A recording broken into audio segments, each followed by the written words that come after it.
Hello, hello, hello, and welcome back. Yes, it is Atheist Day today. What a day! What a day! I tell you, I mean, it means a lot to me to be able to celebrate Atheist Day.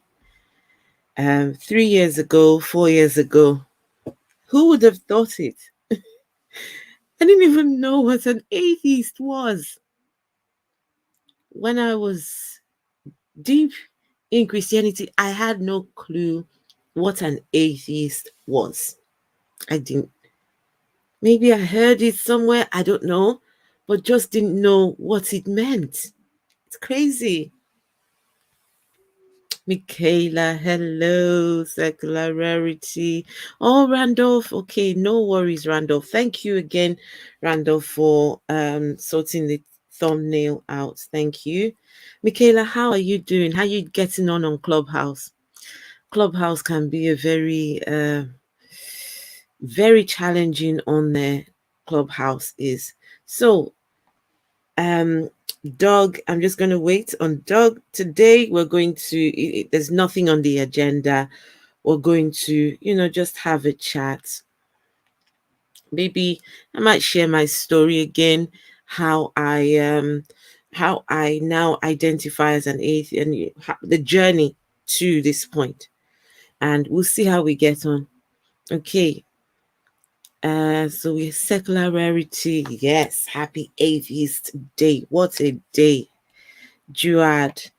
Juad White. Hello. Hello. Michaela. Yes. Happy Atheist Day, my fellow atheist sister.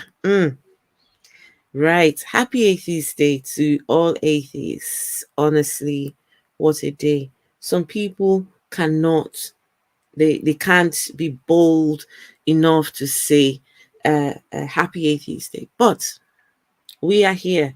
We are occupying the space. We are representing for atheists, whether in the UK, the US, whatever part of the world. There are places where you cannot be an open atheist. You cannot be bold. You cannot declare your atheism. But hey, I can. But it came at a price. Right, you're welcome. I know you understand. It really upset me what went on there, Michaela. But how are you doing? I hope you're okay now, Michaela. I hope you're much better. All right, Doomver. Doomver, thank you. Thank you. Doomver has been here supporting me from a very long time ago. So Doomver, I appreciate you. I honestly appreciate you. Dear friend and sister, since Mid Vision 2 minutes ago, you're doing a good job. Best wishes from Scotland. Oh, wow.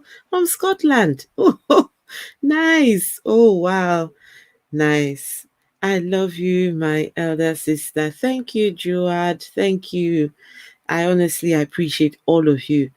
YouTube can be a very horrible place. But to come on here and to meet people that are willing to accept you as you are, listen to what you have to say, even though my English might not be 100%.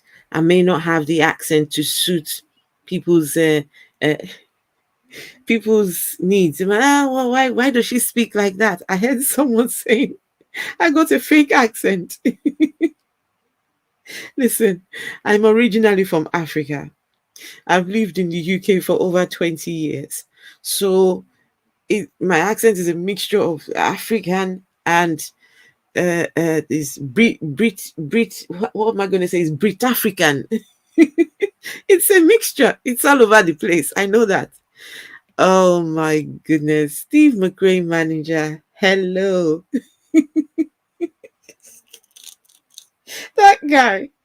Oh my goodness. That guy. Ah, no. Steve McRae, manager. That guy is something else. He is something else. Michaela is okay. Okay, guys, because today is World Atheist Day, um, I've got no agenda.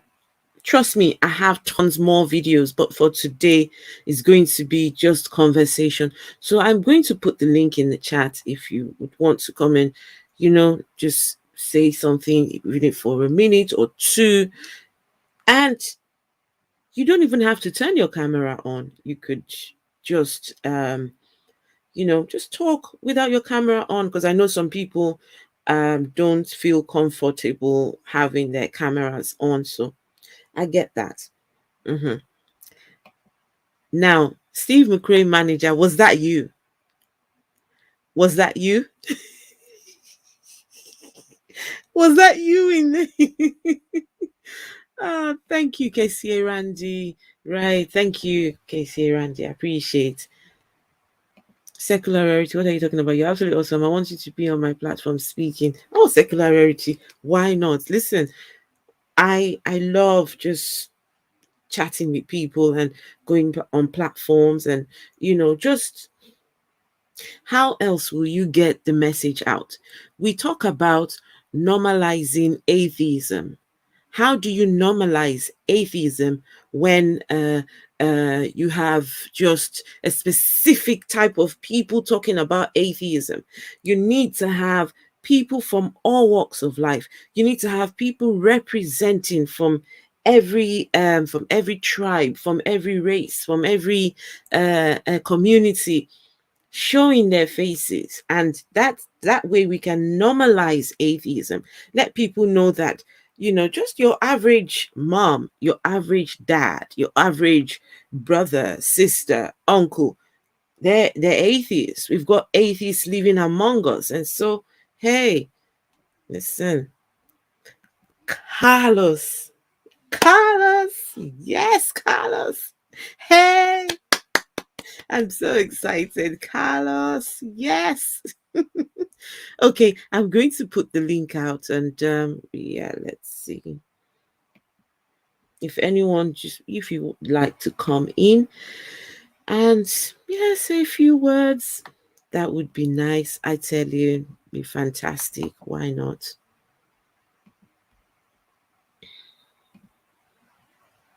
Hey, KE, happy Atheist Day. What a day. Can you imagine? And thank you. Yes, congrats on the 1K subs. Thank you very much. Steve McRae manager, you you are a master troll. I did a video yesterday on G-Man, and today G-Man G-Man made his live stream about me today, addressing me.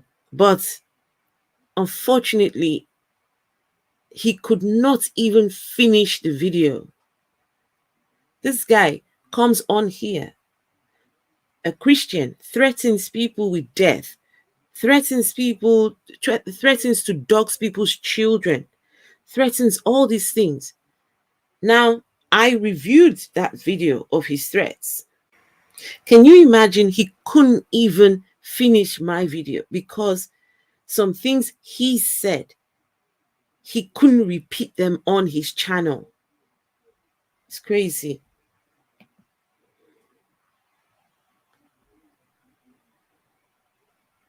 You there, Michaela? Yes, I'm here. Hello. Edward Helb, yes. Well, happy World Happy Atheist Day. World What a Atheist Day. wait, But just, where was I last year when it was Atheist Day? How come I didn't know there was such a thing as I'm like, Atheist Day? I did not know until today. So this Did is you news for not? me. No, until you're live right now. I actually did not know this was a thing. Listen, I knew about it last week. So I was thinking, how come, where was I last year? World Atheist Day. Where was I? How come I didn't know it was a thing? Couldn't agree more. I Oh, said, the it's a more day of voices. celebration to get out of the shackles of Abrahamic Yes, religion. yes, yes, yes. The more voices and more diversity speaking about atheism helps to normalize it. Absolutely. And we need to normalize atheism. You cannot choose your beliefs. You cannot choose what you believe or what you don't believe. For some people, it's just not convincing. And that's enough. That's okay. But you know what's crazy to me is the idea that being atheist is such a hard thing for people to grasp. But believing in, I'm like, in a spiritual deity that you cannot even see or touch Mm-hmm. or feel is what people consider to be rational. Mm-hmm. It's not. Mm. It You talk isn't. you talk about rational. Mm. Your reaction system make a black man blush, Carlos. Carlos, let me tell you. No, I'm not trying to make you blush. Listen, Carlos is on Clubhouse too, and he Oh. does a fantastic job. Listen, you need to hear the man speak. Mm, mm.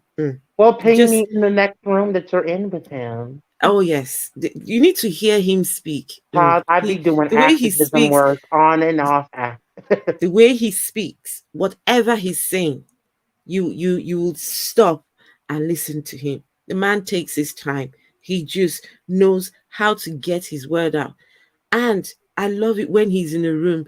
You hear this atheist come with his cool British accent, talking very rational, very gentle, and he's not anti-theist. He's very pro allowing everyone have their beliefs, but still gets his point across. Oh, I love it. I absolutely love it.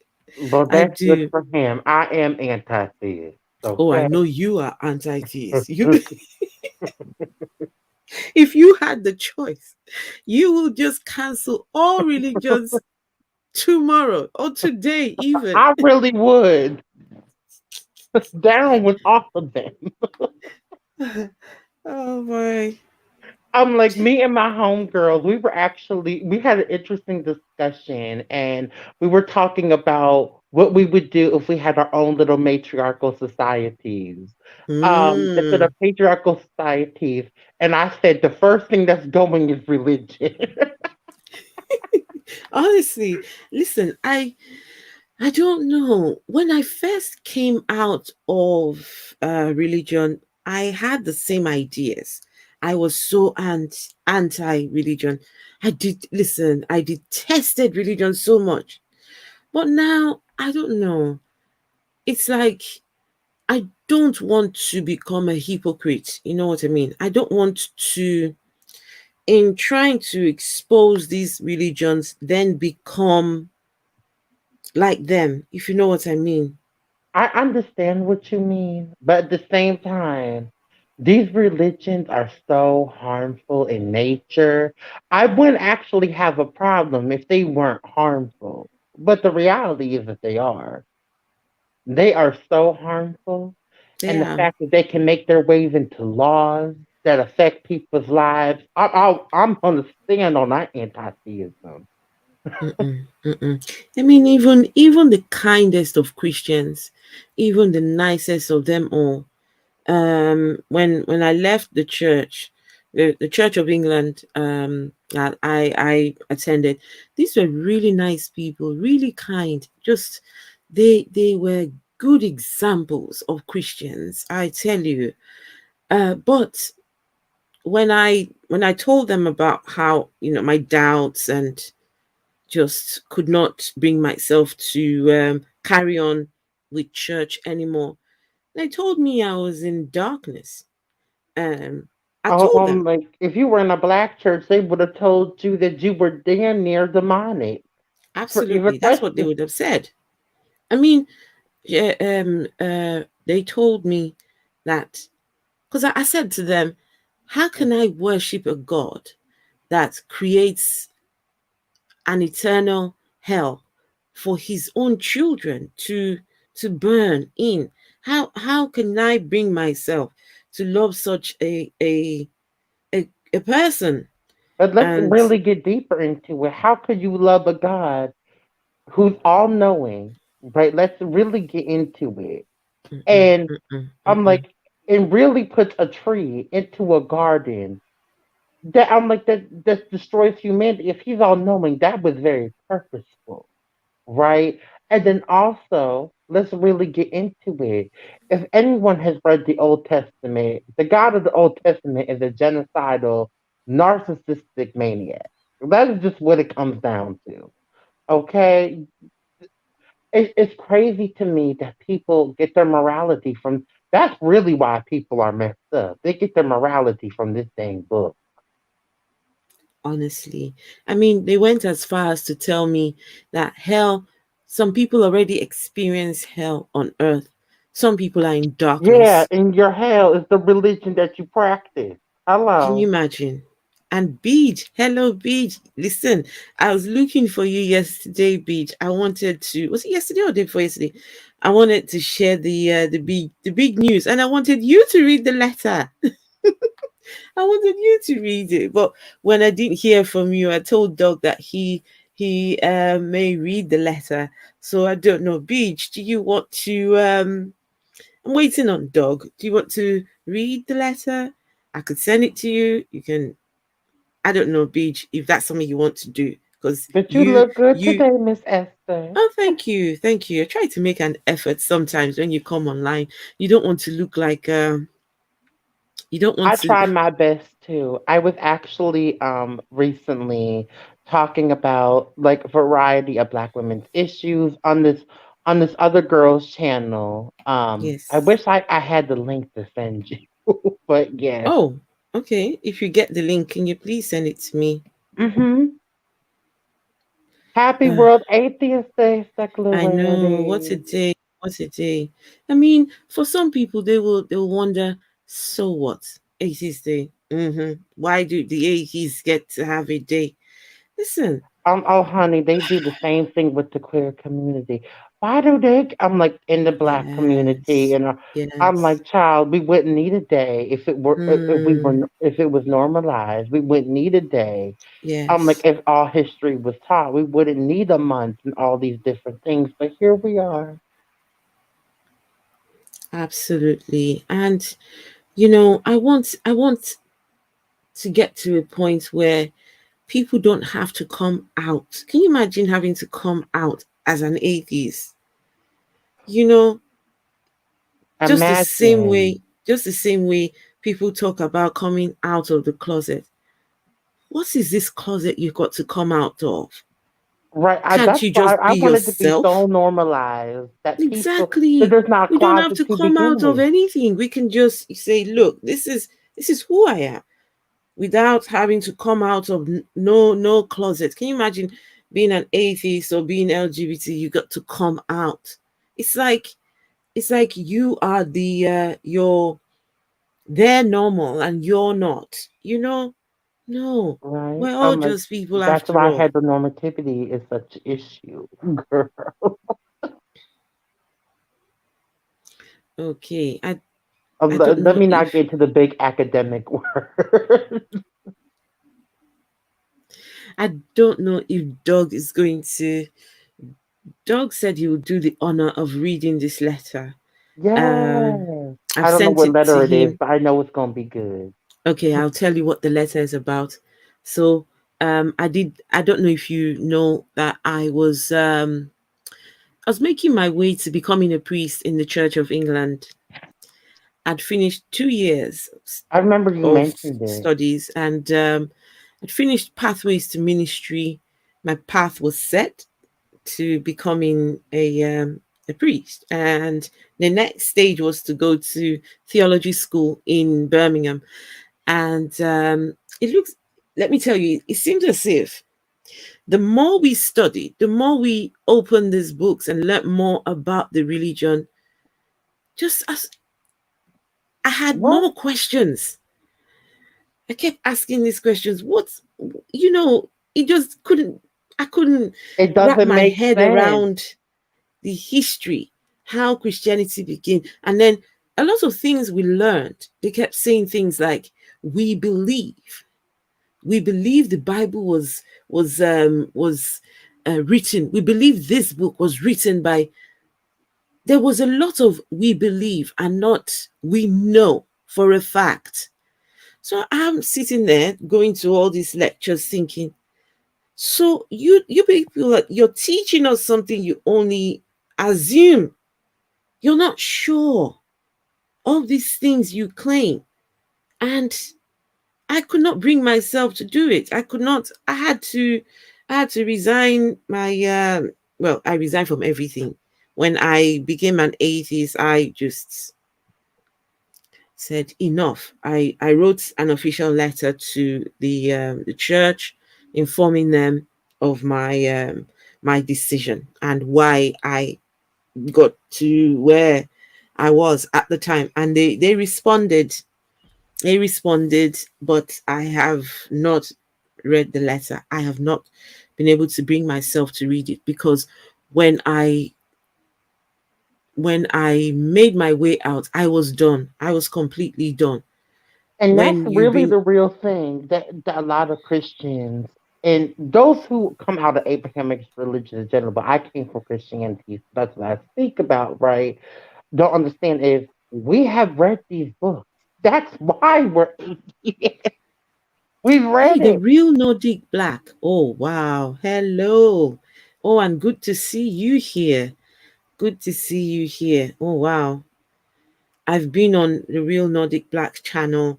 Please, if the mods are here, can you please plug his YouTube um in the chat? He talks about well, it's a mixture of things. Talks about religion. It talks about quite a wide range of things. I've been on his channel, and he's doing a fantastic job.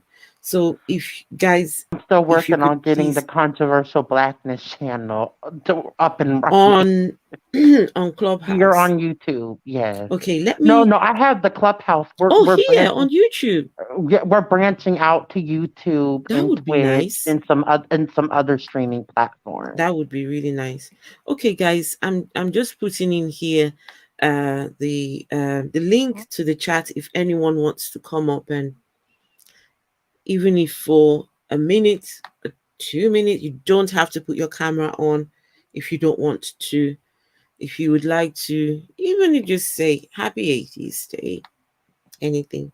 International Atheist Day. I didn't know that was a thing. I only knew about this last week I'm like, myself. and And it's hello, during Women's Jerome. History Month. I think that is great. Listen, there's a day for everything. There's a day for everything. But listen, this is one day I'm particularly happy about. I'm not keen on celebrating a lot of things. I just okay, all right, yeah, it's another date. But what Atheist Day? Oh yes, yes. That's something I'm passionate about. So monkey for bananas. I googled what World Atheist Day and I get results for today and April 1st. So apparently we can't even agree on which day to go with. April April Fool's April Day. Fools. April Fool's That's Day April Fools Day. is also International Atheist Day. Could you imagine going to your Christian parents?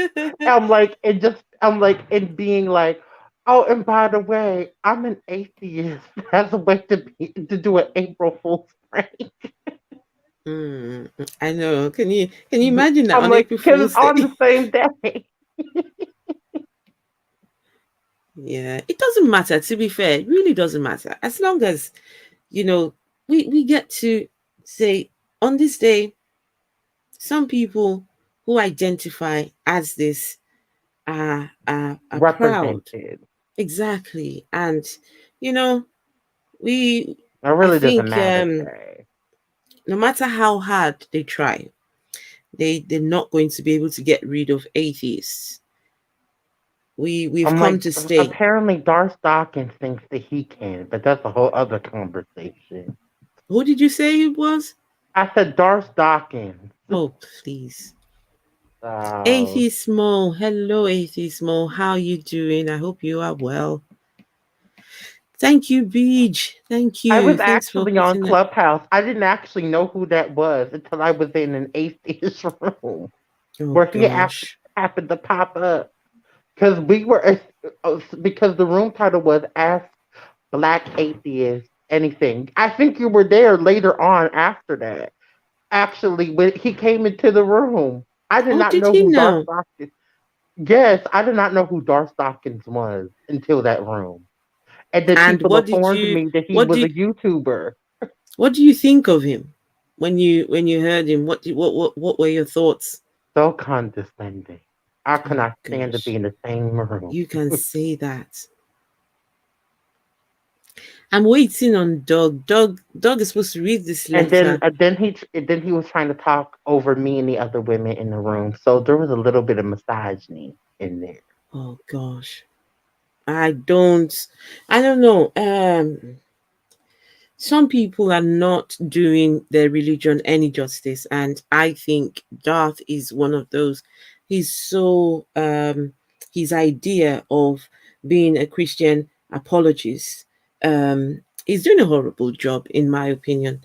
I don't know how people have the patience to have conversations with him. I can't. I just cannot deal with that kind I of. kicked him out of the room because I You was did? actually I was modded in that space under the Black Atheist Oh, yeah, the Club. Black Atheist. I I haven't was been in there modded in for a that while. space.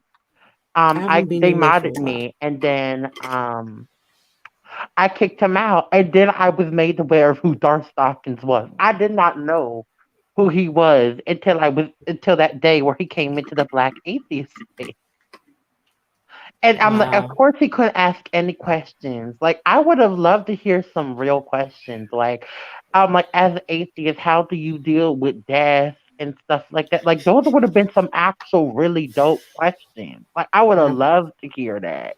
mm-mm, mm-mm.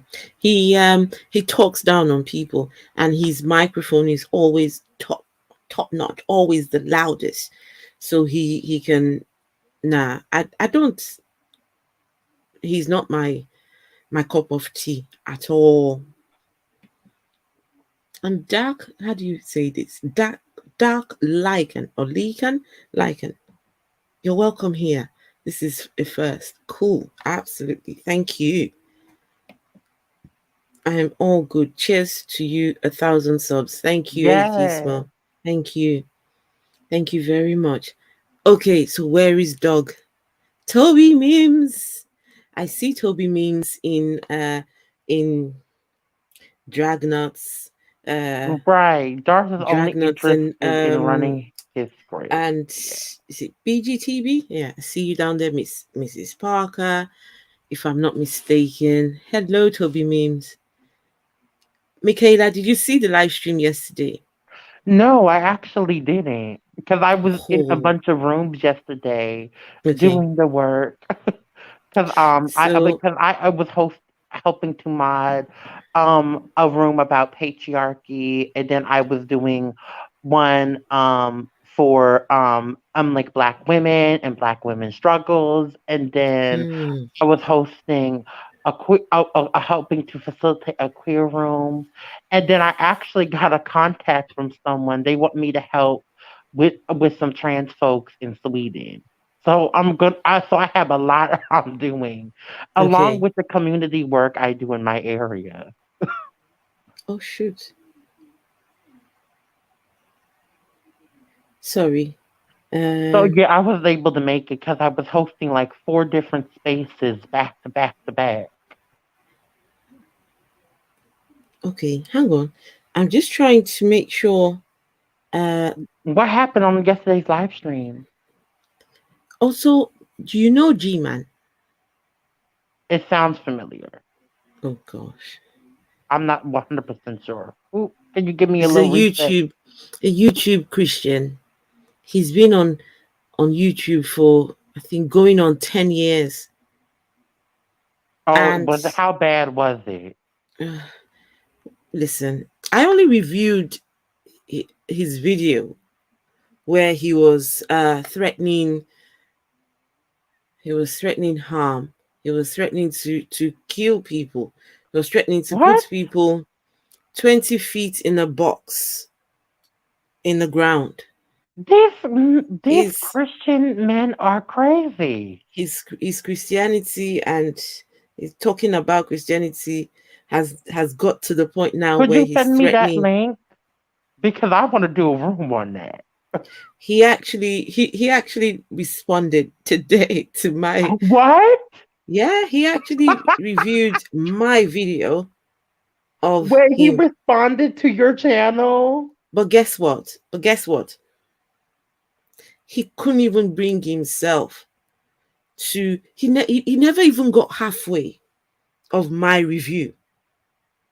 Because I really was sitting there thinking, this man is really going to justify threatening to kill people. He's really going to justify threatening to dox children and harm What? children over a car tire.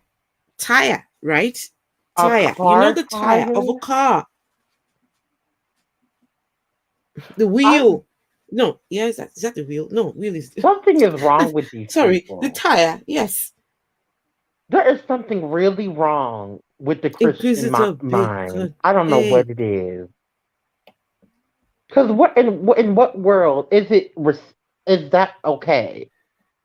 In what world is that okay? Like listen, what? beach is absolutely fine. I get it. Some people cannot stomach the man. They can't. Um, the No, could you last send me that? Could you send me the link will to do, shoot? will do. Yes. Which one is it? The one where he I'm was like threatening both people? actually. The one where he's responding to you, and then the Will one, do, will then do, your lot, then the one where his video where he's threatening to harm children and will stuff. do. Absolutely. I You have think my Instagram. I do. Some people cannot, they can't stomach him, but why he fascinates me is because some of the things I've heard him say are things that I once believed myself. His version of Christianity sounds very much like my version of Christianity and where I was coming from. We were very fundamental in that sense, very literal with the Bible. It's got to be this way, it's got to be. So when I That's see, where I came from too. I look at G-Man and I think to myself, I could have probably turned out this way. So that's what, draws me to the man. I really don't care about his personal life. It's just about the doctrines and the things he says on here. Ugh, G-Man angers you. I don't blame you, atheist more. I really don't. And that video I did yesterday, if you had seen it, oh my goodness, And he would have he angered you even responded. more. You got your first response video, Miss Esther. I know, I did. I'm not on YouTube for drama, but somehow I think no matter how hard you try, you can't You're not avoid gonna be drama. able to These avoid it. drama, they do come. It comes with Child, the I'm like, territory. even on Clubhouse, it was only a matter of time before someone made a room about me. And they did. I just wasn't expecting it to be this person. I've had someone made a room with my name on the title in Clubhouse. Really? Yeah. And you But know you're what? so You sweet. know what? Every time, hey dog, I'm waiting for you, dog. No, because Miss Esther is so sweet. Like I am like she even in the most confrontational situation, she's sweet. I am not like that. You know something? The people I seem to have problems with are Christians. For Always, some child. reason, they don't. When you try to point out these things on Clubhouse, there was a gentleman. I think his name is Smoky Saint. Smoky Saint. That's his name. Went into his room, and there were other people there. And I pointed out that had Jesus had dog. I'll send the link in a minute now. Jesus actually told his disciples to walk around with swords. These people walked around with swords. I think I So was why? there in that room. No, no, Actually. Michaela, you weren't there. Trust me, you weren't there. Did you hear what he called me? No, I didn't. He I called must me a stupid dumb bitch. what? Yes, Oh yes. honey, if I was Smoky there, Saint. it would have Yeah. been a wrap. I looked up when he went off on his tirade. I looked up and saw the replay was on. I said, "Good, I will save this. I'll come back and save this." And then I I'm like, went back. The, I'm sh- like, the next the time someone tries you like that, you ping me and let me read them and drag them and unalive them again for being misogynistic. I went back, and guess what? He had deleted it. No, Miss Esther, ping me next time. Ping Okay, me. now I now I know. Now I know. Just for pointing out things in the Bible, you get Because me called and my a girls stupid will dumb come in bitch. and drag. Can you imagine? Listen to this, Michaela. So G-Man, who I reviewed yesterday, said that he'd be happy to cause a woman to miscarry with a punch. What? So angry with atheists. This Christian, this online Christian Oh, apologist. no. Unacceptable. He couldn't even What the finish fuck? the video. He couldn't even. Can you imagine saying there are things in the video he doesn't want on his channel? You said these You things on your channel. who would say that they would punch a woman like and cause her to miss? This man is evil. This Hang is on, an evil man. hang on, Michaela. Doug, missed it. You're the one reading this letter. I've sent it to your email. We're waiting for you. Doug, we're waiting for you.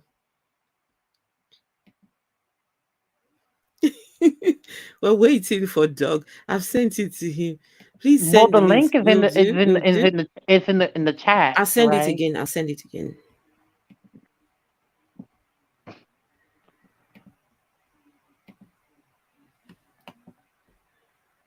Yeah, apparently you need to send the link again.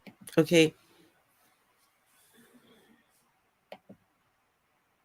He is. He is. And to be honest, he's not he's the least of my worries. There's a lot more to talk about. These preachers, these pastors, they're out No, send here me that link because causing I'm gonna so do a much response havoc. to that. G-Man is just mm-mm. At least G-Man is on YouTube. G-Man hasn't got followers. He hasn't got a church that he manages and people under him that he's collecting money from and telling them how to live their lives. And at least he's on YouTube. He's there, and people can troll him. People can. There's people like G-Man who have a following. At least some have at least over 5,000 followers. They're collecting money from these people, and they're taking advantage of poor people. G-Man is just okay. I'll send you the Taking link. Just one advantage of second. Let me poor make sure. people. Let me You make sure, you just Doug. called you just called out all churches, child, because that's exactly what churches do. They take advantage of poor people. Okay, That's I've what sent tithes the and link. offerings is. I've sent the link. Jerome, I saw you in Rebecca's. Okay, right. Okay. Afrohumanist. Can I come on at 5:15 Eastern? 30 minutes from now. Yes, I'll still be here. I'll still be here. I'll still be here. This is Steve McRae manager wants to come on. Oh, I'm going to love that. I'm still going to be here, so that's fine. And happy atheist day to well, the atheists. I'm not going to assume that everyone is an atheist. That would be dumb to do.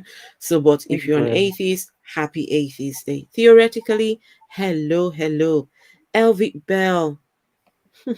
Well, this He's is an really showing the atheist fruit of the channel, spirit. so it's not exactly hard to imagine that most people here would be atheists. True. But not everyone. Some people Not might just everyone, be, but most people, yeah, I some would people might assume. just be questioning. Hello, Doug. Hi all. Hi Did you Michaela. get How did are you you? get the Hello, letter? darling. Yeah, I'm just perusing through it now as you speak. It's good stuff. Is it? Yeah. Bear What in do you mind, I expect? have not. It's a Bear in begging mind, letter. I have not read this letter, and I've only read the first few lines, and I sort of sensed where it was going. So I just put it aside and never looked at it, just dumped it there. So yeah, I can only imagine interesting. what's in that letter.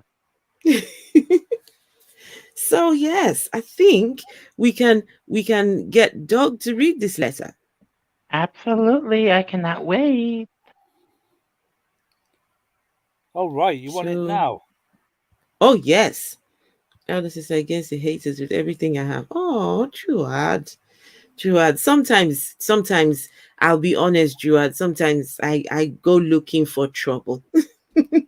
I go looking for trouble, these Christians, and yeah, so She be choosing violence, but it's yeah, okay. choosing violence. Wake up and choose violence with my full chest. I'm like, apparently you've been around me too much. Oh, Michaela, listen. Anytime I'm going for a fight, I'm taking you with me. Oh, I can imagine you just ready for it. Bring it on. I will Because I if will you were to run the take other me into that direction. room, all I had to hear, I'm like, I would have been over after I heard the word bitch and dumb in the same sentence. It would have been a wrap. Mm-hmm. Mm-hmm. Okay. Who else? Satan's little helper. Hello. Hello and happy Atheist Day. Oh, what a day. Can you imagine that a day would come we'll be wishing each other happy Atheist? Can you imagine? I live for this. I do. I live for being an atheist. Yes. Okay, Doug. Happy Atheist Day to you, Doug. Do you want to read this letter? You do. Wow, it's a lot of it, isn't it? Mm. And I The, don't know. the, I the, can. the first Your passage mic. is Your mic sounds low. the Yeah, first but yes, I was finally able to upload an image for my little avatar. the first paragraph. He's basically saying not to take this letter as a criticism. Yeah, Right. uh, Esther, take it as a criticism. Wait. I'm So just. which one is it? A criticism or not a criticism? It's a criticism. Trust me. He's saying take it not as a criticism, but Yikes. I'm just Yikes. saying Here we go. there's a lot of it. Oh Wow, yes, there is. Reverend Richard. Beach, are you ready? Beach, this is the moment we've been waiting for. We were going to do this when we hit 1K, and here we go. The moment of truth. This is my when I left church, when I said bye-bye and I said enough of Christianity, the Reverend Father wrote me this, and I've never read it. So I Oh, want to know what's it's in actually it. not a lot of it, is it? It's actually you've taken many pictures of the same page. Did I? Oh shoot! I'm so That's sorry. all right. That's okay. Hang on. I'm trying I'm to looking find at it what. now. Right, you ready? Yes, go on, dog. I am. My dearest Esther. It doesn't say that. It says, Dear Esther, I was deeply saddened to receive your letter informing us that you had lost your faith. The reasons you give are many and varied, and I hope that you do not receive this letter in any way as a form of criticism, liar, because that is what I that is not what I intend, liar. Rather, it is a response to the points you raise, and I hope an encouragement. To begin with, I must apologise for not responding earlier.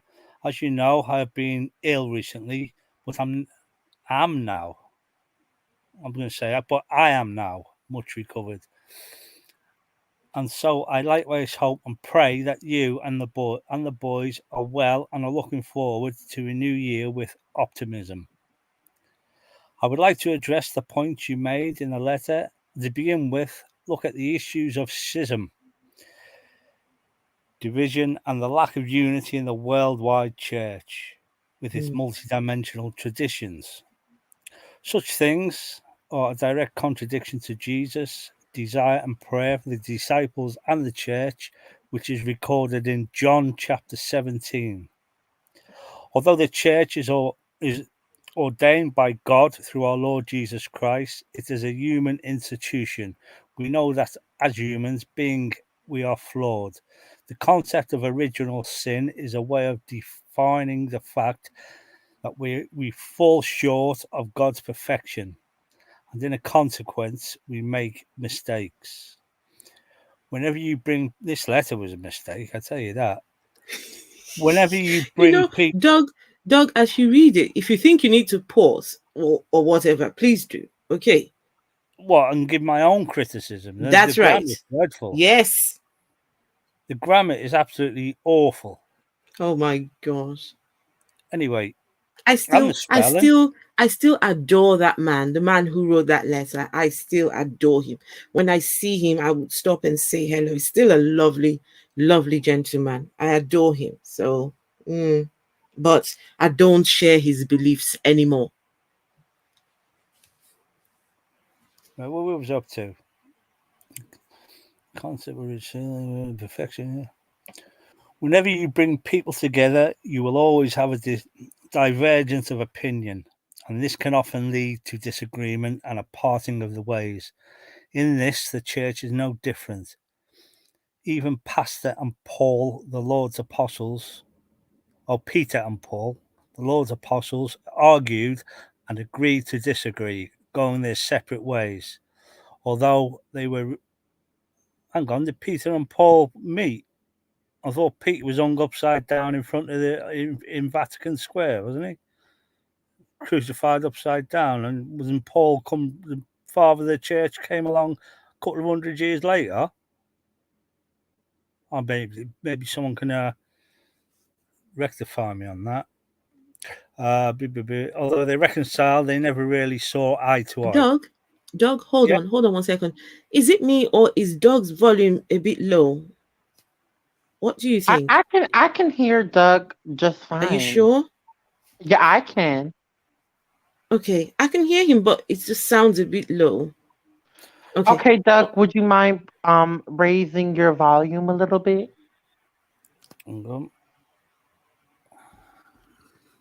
How's that? Yeah, that sounds better. All right. So we know Peter and Paul never saw eye to eye.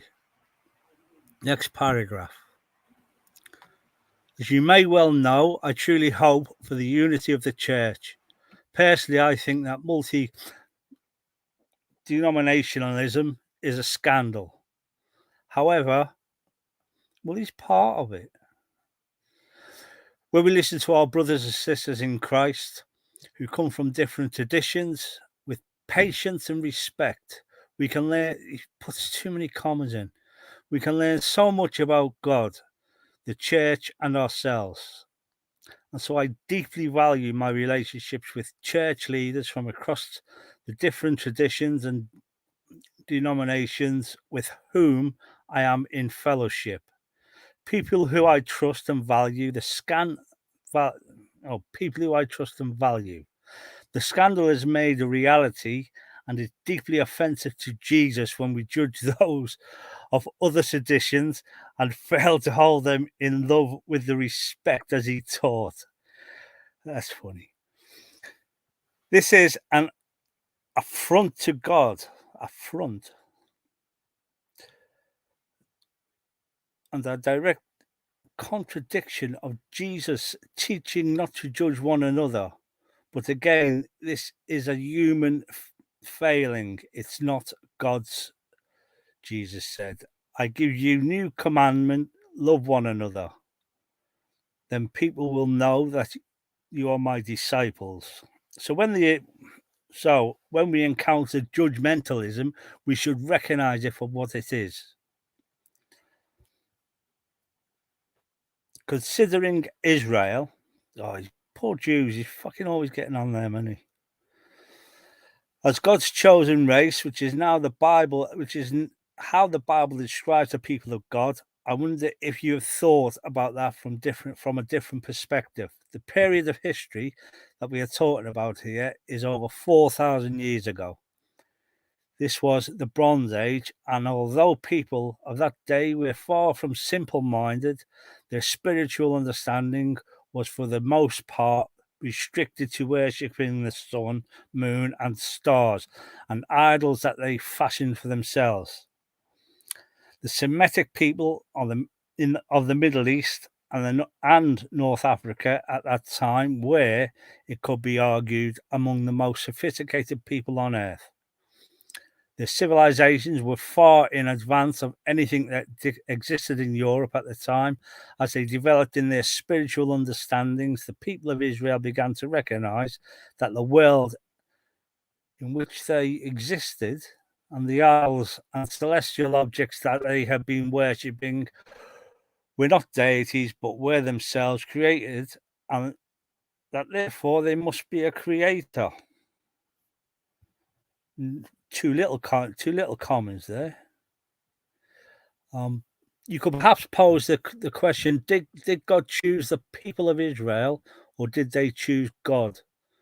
Or maybe it was more of a question of that people being the first to recognize the reality of God, so that they became God's chosen people. The firstborn child is always special, as my parent knows. That is not to say that subsequent children are loved less the first, or any idea precious to their parent. Right, that's the end of page 1, because they're not. That's page 1. Okay, so Well, the I'm next page. assuming that they are the words, because when the whole page isn't shown, it's a couple of letters are tipped off at the end on a lot of them. Okay, Right. are you on page 2 now? I'm looking for page 2. I've got it on the on the screen. Page 2. Yeah, I've got page 2 here. Okay. Right. Speaking personally, I cannot perceive of our existence. Within the universe without God, we live within a created order as created beings, the children of our Creator. The idea that the universe just happened to spring into existence from nothing, or that the life on Earth came about by pure chance, makes no sense to me whatsoever, or that we have to choose between a scientific or religious explanation as to the reality of our existence. It is clear in my understanding that science, spirituality, and our religious perceptions are of the created order go hand in glove.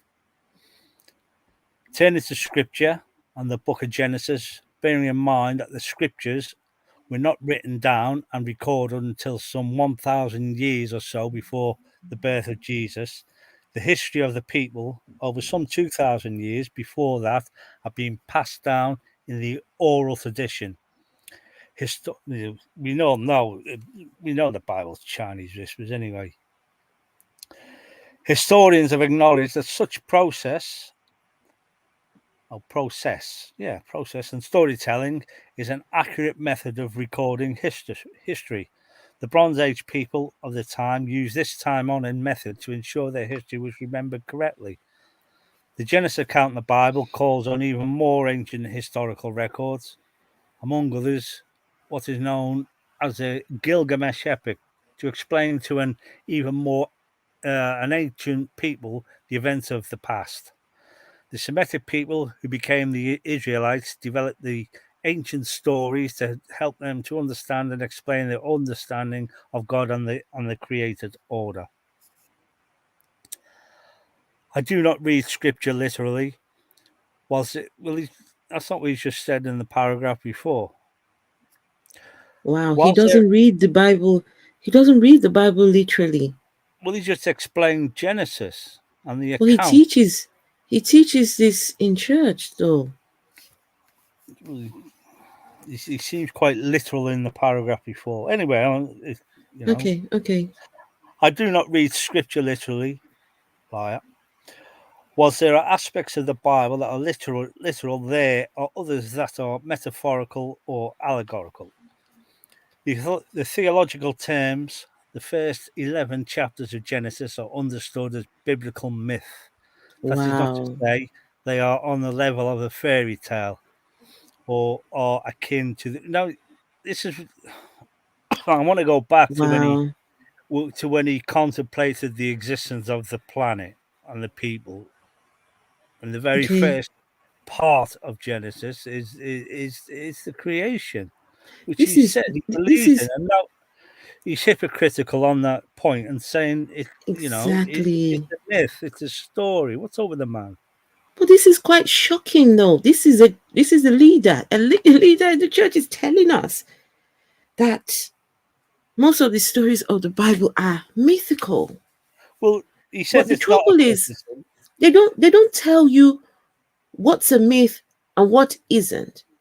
They don't tell you which is. They don't tell you specifically. They just say some are myths and some are allegorical. Which one in particular? Which one? Shouldn't each passage, shouldn't each scripture tell you this particular one? This is allegorical. This is myth. This is fact. This is They don't tell you all these things. They just I don't know. Oh, sorry, dog. Well, the paragraph before he says, historians of knowledge, like the Chinese whispers, I'll tell you this story. Obviously, that person has heard it and he's going to change a few words. So by the time it gets to writing it, it's a load of bollocks. But he's put down in the paragraph, historians of knowledge of such process of storytelling is an accurate method of recording history. But now he's telling us that the first 11 chapters of Genesis are myth, but that's not what he said. No, I'm like, so Christians themselves cannot agree on they anything, can't. but They they can't. expect all of us, the rest of us, to follow their religion. They don't even agree, Oh, which is why listen. which is Oh, amazing to me why he brought up the denominations, but did not want to acknowledge that. I'm like that they can even agree on their own scripture and their own biblical doctrine. I tell you, I need Doug to continue because I just spotted something about Sodom and Gomorrah. Oh Listen, That's my god! interesting. I, Need to see uh, it. I already know where this is going. Esther, Okay. Yes. Esther, this is not only a criticism. This is a sermon you're getting here. I tell you. Get You on your see knees, why? woman. You see why when I Pray received to the it. Lord. You see why when I received it, I just read the first two ads as not doing this, and I just kept it away. 2 years I've had this letter, maybe more, and never read it. Oh, well, I'll Couldn't be start that bothered. paragraph again then. All I right do not then. read scripture literally, but that's false because you've already said you do the very paragraph before, you hypocritical prick. Whilst there are aspects of the Bible that are literal, there are others that are metaphorical or allegorical. Well, we know that. So In you theological terms, the agree that first certain 11, parts of the Bible are mythical? yeah. In theological terms, the first 11 chapters of Genesis are understood as biblical myth. No, they're not. That's not what you said, you prick. They can't see. I'm like see the logic of Christians. I cannot. That is not to say that they are on the level of fairy tale or are akin to the stories about King Arthur or Robin Hood. Well, no, because King Arthur and Robin Hood make sense that they could be real people. Anyway, biblical myth is about people of that day taking the ancient truths of their history and using them to explain the reality of their understanding of God and of the world around them. That there was an ancient devastating flood in the region of the known world thousands of years ago has been archaeologically proven. No, it hasn't. Heart, Where that's it was where is that archaeological evidence? They cannot. yeah. So at one point they are acknowledging that there are parts of the Bible that are obviously mystical, right? But at the other part of this said Bible, that he's claiming that there is archaeological evidence to support biblical claims. So which one is it? Hmm. That's the trouble. They don't tell you which one. Well, Anyways, how did archaeology prove that there was a biblical flood? Have they dug people up wearing snorkels or scuba gear? I don't know. How can they prove it? Anyway, that it was a global event killing the entire population of the world apart from one family is not the reality. Nevertheless, the truth is that people would have died as a consequence, and to explain their predicament, that ancient people identify the flood as God's judgment upon them. Now he's talking delusion straight away, isn't he? I'm like, It so once is. again, we see that this God, right, is not a God of morality and love and care like they claim to be. Because first He of all, this isn't. whole flood and all of the things that happened came from a tree that they placed in a garden. Hmm. I'm like, and decided to eat from. If you are You all know, knowing God, then why would you place it there to begin with? Michaela, you know, we were talking about Christianity. Some people, they're really very nice. They're not like G-Man. The man who's written this letter, I till today, I still adore this man. He is such a gentle soul. He's such a kind, oh my goodness, he's someone that I'll go to any day if I need help with anything. Well, I haven't needed his help for anything since I left the church, but I'm just saying he was so welcoming. We would sit down, we'll have a drink together, we'll chat together, and he was my leader. But can you imagine, however nice these religious people are, the fact that they believe these stories, the fact that they believe these things, just goes to show that no matter how kind and nice they are, they still believe these crazy things in the Bible. They're so convinced of the rubbish in there. Mm-mm. Ugh. I'm glad that people are waking up. That's all I Oh, can say. absolutely. The next line you're going to love, Michaela, Sodom and Gomorrah. Oh, here we go. Right. Sodom and Gomorrah are likewise historical events that may well have happened. And again, the ancient understanding for such thing is explained as God's judgment upon the people of the day, rather than them having a scientific or geological understanding of such occurrences. I am so over this. Not you trying to make. I am so. This is where I'm done. Not you trying to say that this was a real story. What? See, The story says the angels came down from the sky. if any of this was true, and I was living during biblical times, I'd be on the first bus to Sodom or Gomorrah, because that's where the parties were. That's where it was I happening. And then, know, I I'm like, know. listen. I'm like, and I this mean, is also the story the that they use scripture, to justify their bigotry and stuff. you When know, really and it wasn't even gay people or queer people in general there. They that caused that. According to biblical scholars, it was actually all of trigger warning, y'all, rape and things that were mm, happening in that city. But mm-mm, child, they will do anything to justify this foolishness. All I had to hear was absolutely. Sodom and Gomorrah. Oh my God. Can I ask you all a question and the people in the chat? That Sodom and Gomorrah story says all the men, all all the men, both old and young, wanted to sleep with God's angels. So my question is, think about wherever you are, right? Where I live, I mean, somewhere in the middle in the middle area of the United Kingdom. Some of you might be in Scotland, some of you Phoenix, some of you any part of where you are. Just imagine your city, right? Imagine that all the men at one particular moment all get erections at the same time and want to sleep with the same two people at any one given time. Is that even possible? The scripture says both old and imagine old men with their walking stick coming. Ah, we want to sleep with those angels, God's angels, bring them out. Can you imagine? We're supposed to Esther. believe that these men all had erections all at the same time to sleep with God's angels. Is it okay?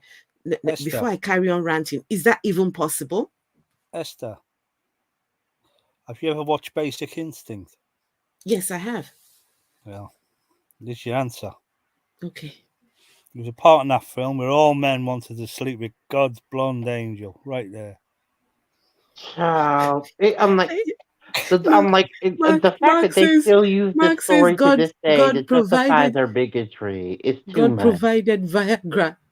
I mean, everyone's choices are different. What you want, your sexual, what gives you pleasure sexually is different. Some might see an angel and think, gross. Who wants to sleep with that? Because the kind of depictions of angels that they're not these beautiful things that you see now that look, oh, they're all so white and so lovely looking. No, the depiction of some of these things they call angels look horrendous. They're not something you would look at and get an erection. In fact, your erection will go completely flaccid and will face down. In fact, will even shrink when it's crazy. And then we're supposed to believe that all the men in the city wanted to sleep with these angels, and so God must kill the children. The women, nowhere in that scripture does it say that the women wanted to sleep with these angels, but somehow the women were killed. The children were killed. The Bible is full of stories where God just visits the sins of one person on the other people. He just would kill everyone. It's crazy. That Sodom and Gomorrah story, if anyone chooses that story to hate on LGBT people, then shame on you, because you have not read that story at all. Well, Sorry, I'm going off. They I'm try sorry. so hard, girl. I Hey, remember growing up Jerome. in the Hello, church, and Jerome. that was the scripture they loved to use on me. they are Hello. classed as they're classed as debauched towns, aren't they? In the Bible. But to be honest, if I was to get some biblical sexually transmitted disease after being there, I'd head Could straight you back. imagine? How I'm like, doctor, how did you get? Where did you get this STD from? And who have you had sex with in the last 60 days? Oh, I had sex with one of God's angels. Yeah, Can you imagine? It doesn't matter. I'm on my way to see Jesus. Because all Jesus will do, he'll lay his hands on my penis, because I'm pretty sure he'll want to take his foot fetish to the next level. I really do. Oh, I am gosh. so done. I'm screaming. He washes I'm the like, I feet. rebuke your sexual bound demon to in the name of Jesus. Yeah, look at what Beach says. Islam says that the angels were big enough to pick the land of Sodom up in their hands and slam it into the ground. Yet humans can have sex with them. Good question. Really? That is a These good people don't question. read these stories. They don't bother, and yet they hate on LGBT people because of this stupid story in their Bibles. Hello, Jerome, and I'm so sorry we didn't acknowledge you there. Yeah, no, don't, you can hear me, right? Yes, I can Can hear you you. hear me? Yeah. Yet God so, fucked is a virgin, a 15-year-old virgin, to give birth to himself. He's a hypocrite, that man. No, actually, it wasn't even 15. It's worse. She was 12 to 13. 12. Yeah, it's 12, right? To 13. Yeah. Gosh, that Mary was 12. Listen, you see that Mary being 12 years old, that was enough to do it for me. Anything the Christian God has to say, no thank you. He can Like I keep said, it to like I himself. said in Clubhouse, rape apology. Mm. Well, we Jerome, know sex you were going to happens say something? Yeah. So now that we've read, like, how long is this letter, by the way? How long is it? Do we know? Is it like 3-4 pages long? We've It's got 3 1, 2, pages. 3, 4, 5, 6, 7, They 8. cut. What I've done, they're it's We've got 3. about 11 paragraphs left. Right. Oh, So it's 3 pages, but they're yeah. quite small. The print is really small. That's right. So like I have a problem with the entire letter as like it's been given to you, right? Because when when you leave like a system like this, right, and someone sends you a letter like this, it comes across to me as this person want to like throw things at you, right? It's not Mm-hmm.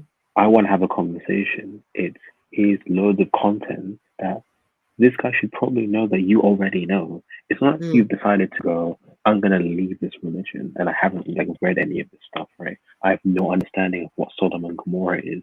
I have no understanding of what like the different interpretations of Genesis are. Obviously you know all of that. So I don't understand why he sent you this at all. I feel like he should have just been like, can we talk like privately and like get to Mm. the bottom of this, right? Because you're not like you did respond to this. Like you said that you got this like several years ago, right? You said you got this like early 2020 or something. So you said, Yeah, right? 2020. Um. So I don't understand why he's given this to you when you've all you said to him is I've left, right? And I he's I like, wrote here's I wrote I information. wrote first. I wrote first. Uh, oh, was Maybe your letter long then? Was it long or? no, mine wasn't long, and I still got it in my emails somewhere. Maybe Oh, the okay. next live stream I might read my own letter. I don't know if That that's a makes thing, sense. or maybe Doug. Let's see where Doug ends with this, and we might be able to read my own letter. I'm like, But I oh wrote my first. God. I'm like, But mine hopefully it does not get worse than Sodom and Gomorrah. mine was just one page, just one Oh, page. we got slavery next. Oh Oh, my Yeah, goodness! Don't hell say. no. we got hell, slavery. What we got? Yeah, still got some Oh good reading to gosh. do. Oh my Yeah. God, it Okay. gets Wait. worse. So the thing I wanted to say was, it feels like he just wanted to throw things at you rather than have a conversation, right? Oh yeah, If he that's a was, say. if like obviously it's decent entertainment for us, right? Because we could read this and we can go, Mm-hmm. these people don't understand how to communicate with people who disagree with them. But for his case, this feels like incredibly silly. I don't know why he's done any of this. This is very, very weird to me. It feels like, have you guys watched there's a clip of Matt Dillahunty, and he's reading a letter that his mom sent to His him when he was mom. 15. I've Yeah, I've watched I've that. used seen I that, right? have. This feels like a slightly like not as bad version of that, where someone's just Mm. throwing information at you. You can't respond to them. You're not in a position to be talking to them, like specifically responding to the smaller claims here.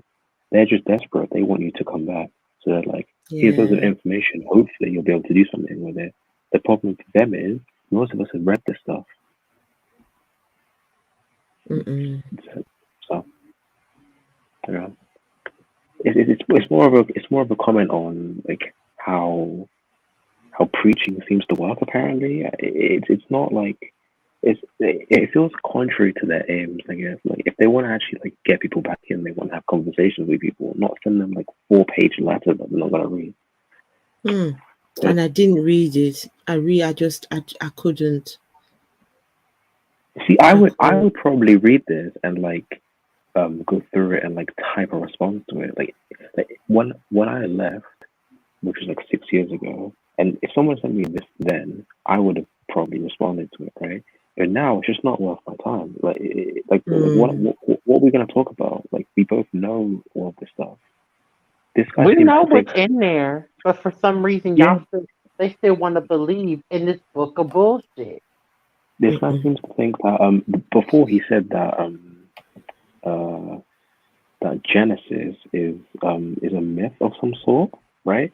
Um, I think he's been inspired by if you guys know who William Lane Craig is, the guy who made the Mm-hmm. Kalam argument, who popularized the Kalam.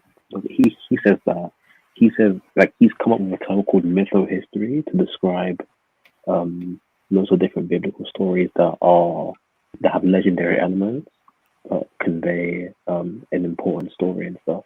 So loads of other Christians are mad at him for making the Bible seem like a myth and giving like non-believers like fuel to criticize them, I guess.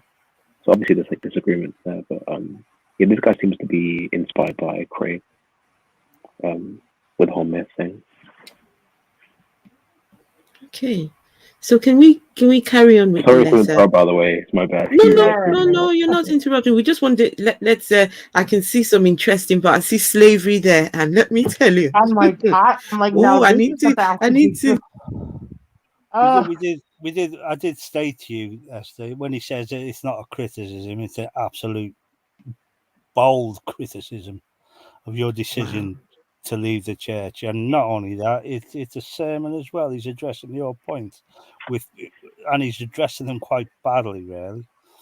Anyway, where were we up to? Right at the end of Sodom and Gomorrah, weren't we? Yes. Nevertheless, what they do reveal is humanity's fundamental perception of the truth about how the worst of human nature, what the Bible calls sin, is a contradiction of God's love and perfection. Right. Let's turn to the question of hell, he says. Does it look like Dante's Inferno? I don't think so. And from the point you make in your letter, I guess that you don't either. For me, hell is the eternal absence of the presence and the love of God revealed in Jesus Christ. I can think of nothing. Well, he didn't come along till the New Testament. What about the Old Testament, the first book? What was hell then? Was it something totally different? Anyway, I can think of nothing more desolate. John famously wrote, For God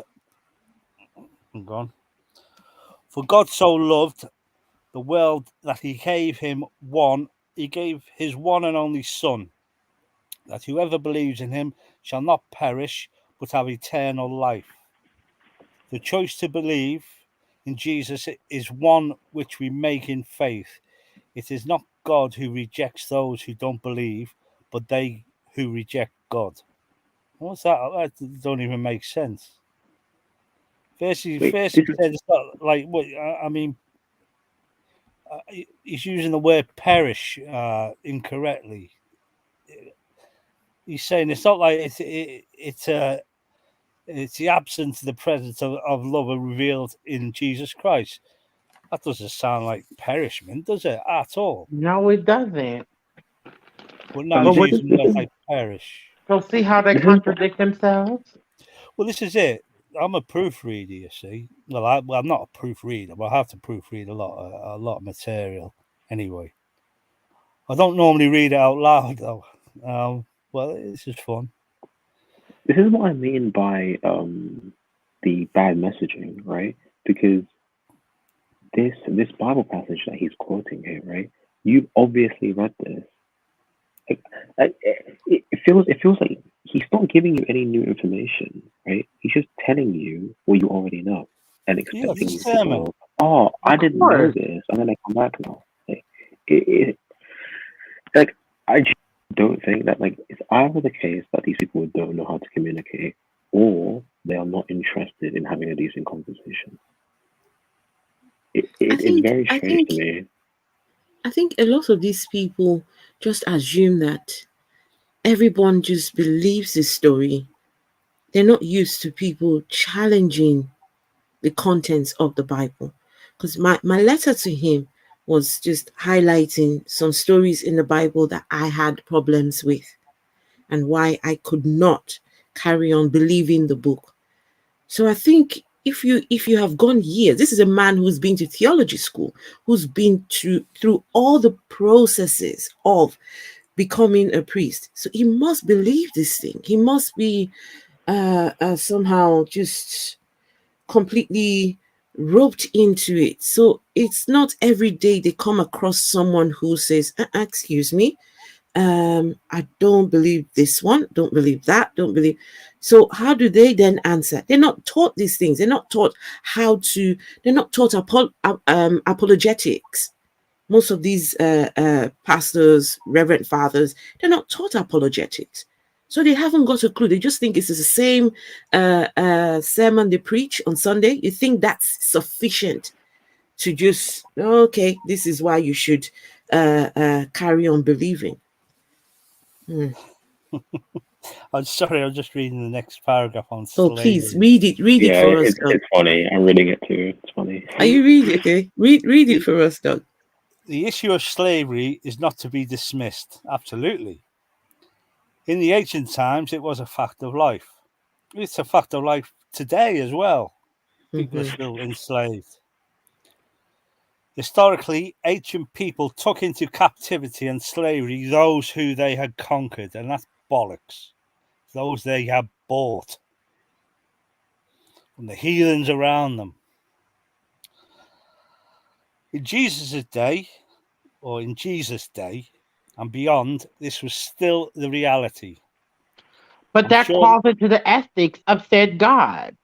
Hello? So Jesus did not stop slavery. Right. Jesus Well, no, came around and did not stop slavery. And I want my fellow Black Americans who may Wow. be watching this, because I'm Black American, and if you're a Black American, you're a descendant of the slave trade. So now I want to ask my Black American Christians, why are you still following this book at this point after you just read it?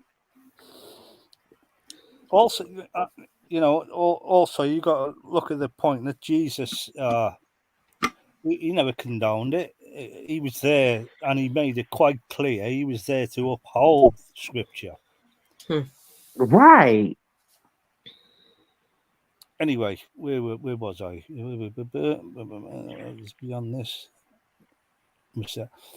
I'm sure that in ancient Rome there were slaves who had been taken from Britain. Well, that's wrong. He doesn't know nothing about history.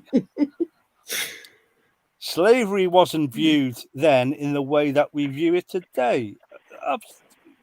Today, I'm guessing they're kinder to slaves today, even though they imprison these people and take control of these human beings and take away their freedoms and liberty. I'm sure it was a lot worse back then. Does the Bible condone it? No. No, I don't believe it does. And he does not really give an explanation of why he doesn't condone, or why the Bible doesn't condone it, and why he doesn't condone it. Although it certainly records it as an historical reality of the day. Again, the issue of slavery says more about the sinful failings of human nature than it does about God endorsing it. This guy is such a prick. You can be the nicest guy on the planet, Esther, but you can be a knobhead with it. And this guy is a knobhead. Even in Paul's day, there is a beginning realization that slavery is a contradiction of God's love. No, it's not. That is God's love. It shows God's love as being fucking pure hatred. His letter to Philemon, pleading on behalf Onesimus, gives us some insight to this. What's the insight? You have to look that one up. As for individual Christians and the church's support, I can't. This guy, he's actually condoning slavery, as far as I'm going to say, and that's what that tells me. He's condoning slavery.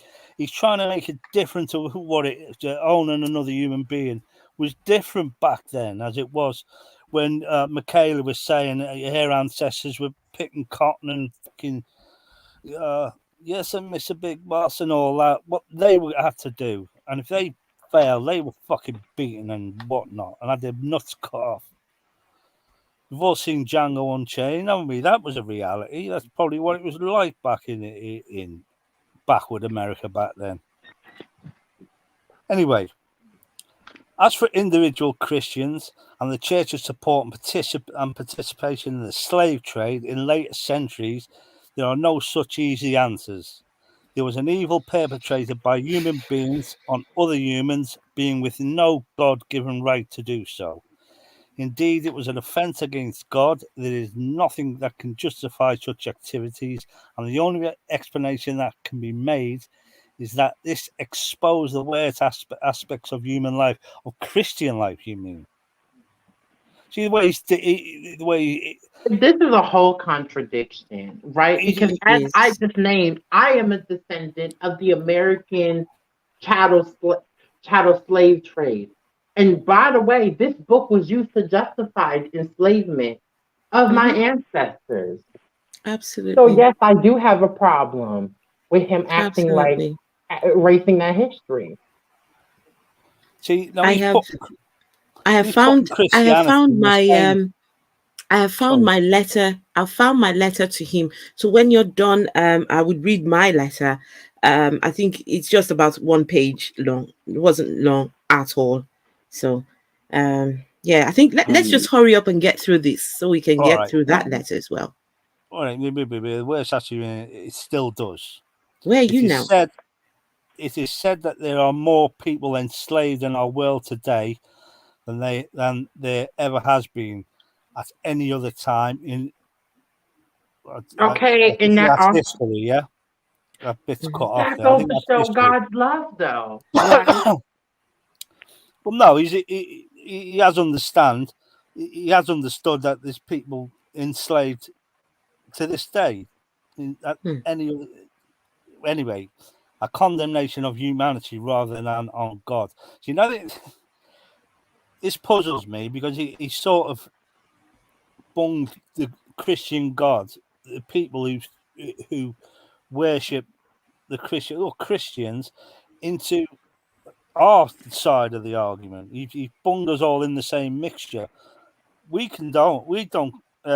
We condone. Don't condone slavery. Obviously, we don't. But he does. So he blames humans and not these words of God. He's a prick. I hate that. And what can I say about one I'm like, colonialism? I am so offended by this man right now. It does not make any type of sense. I am so offended. And one what can one I? comment. How can you say he's such a nice guy? I'm with Michaela. He is an offensive He's person. nice. Oh, he's not. Oh, He is offensive. I tell This you, letter I is never read the horrible. letter. I never read this letter, so I. You're getting it read to you now, and you're getting it explained to you as well. This guy is a hypocritical, lying idiot who's preaching at you through a letter. Wow.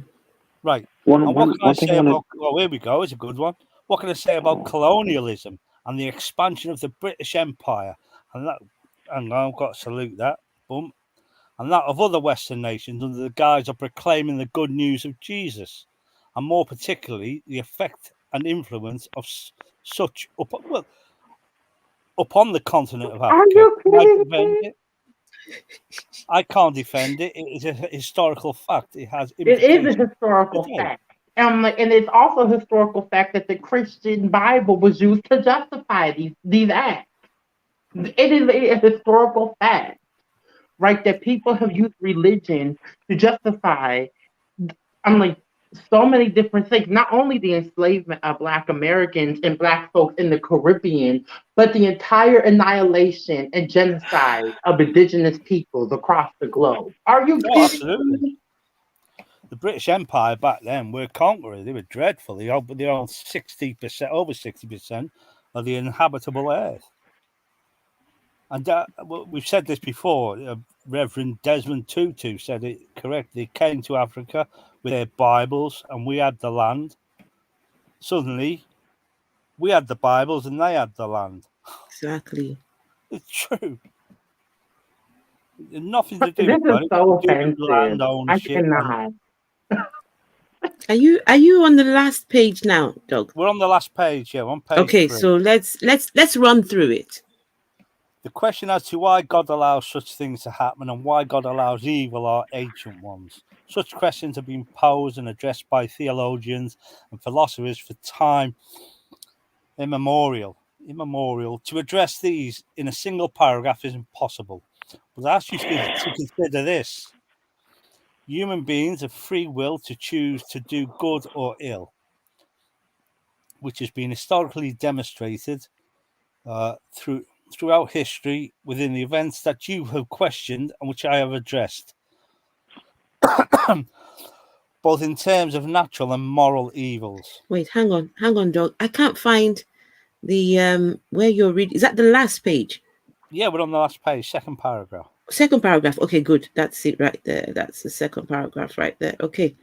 Right. If God if God intervened at such points in time to prevent such things, then God would have to intervene at every single moment and point in time. Free will for humankind would not exist. We would simply become automatons of the Creator. Well, that's basically what he is. We would not be free to choose God. Faith would not be necessary, and any possibility of relationship with God or with one another would not exist. And I find that wrong. Turning to Jesus and the question, what did he come to save us from? The answer is all of the above. To save us from ourselves. Well, he came to save us from a hypocritical prick. He came to save us from what he's going to do to us. Yeah, well, Jesus has been in that dressing room for thousands of years. I don't know what. Has he got a fucking makeup problem or something, man? He just come already. The world's falling to fuck. He needs more foundation. Oh, yeah. Right. Oh, he wants to look good in front. He's probably got. It's getting a split end on the fucking stupid hippie. Anyway. The context of the atonement is a difficult one. As you say, trying to explain the idea that God had to sacrificially die to please God's self, on what level doesn't make sense. It has much resonance with the culture of the day and the ancient understanding of practice of sacrificial offerings for the forgiveness of sins. Any such animals, such as, well, like your son or your daughter, they were sacrificed as well for that person, for that deity. I suppose we're all animals at the end. Your sacrifice had to be perfect and without blemish. As Jesus was understood to be, this is not something that appeals to our modern day theological way of thinking. This has been considered, explored and explained and understood through the centuries.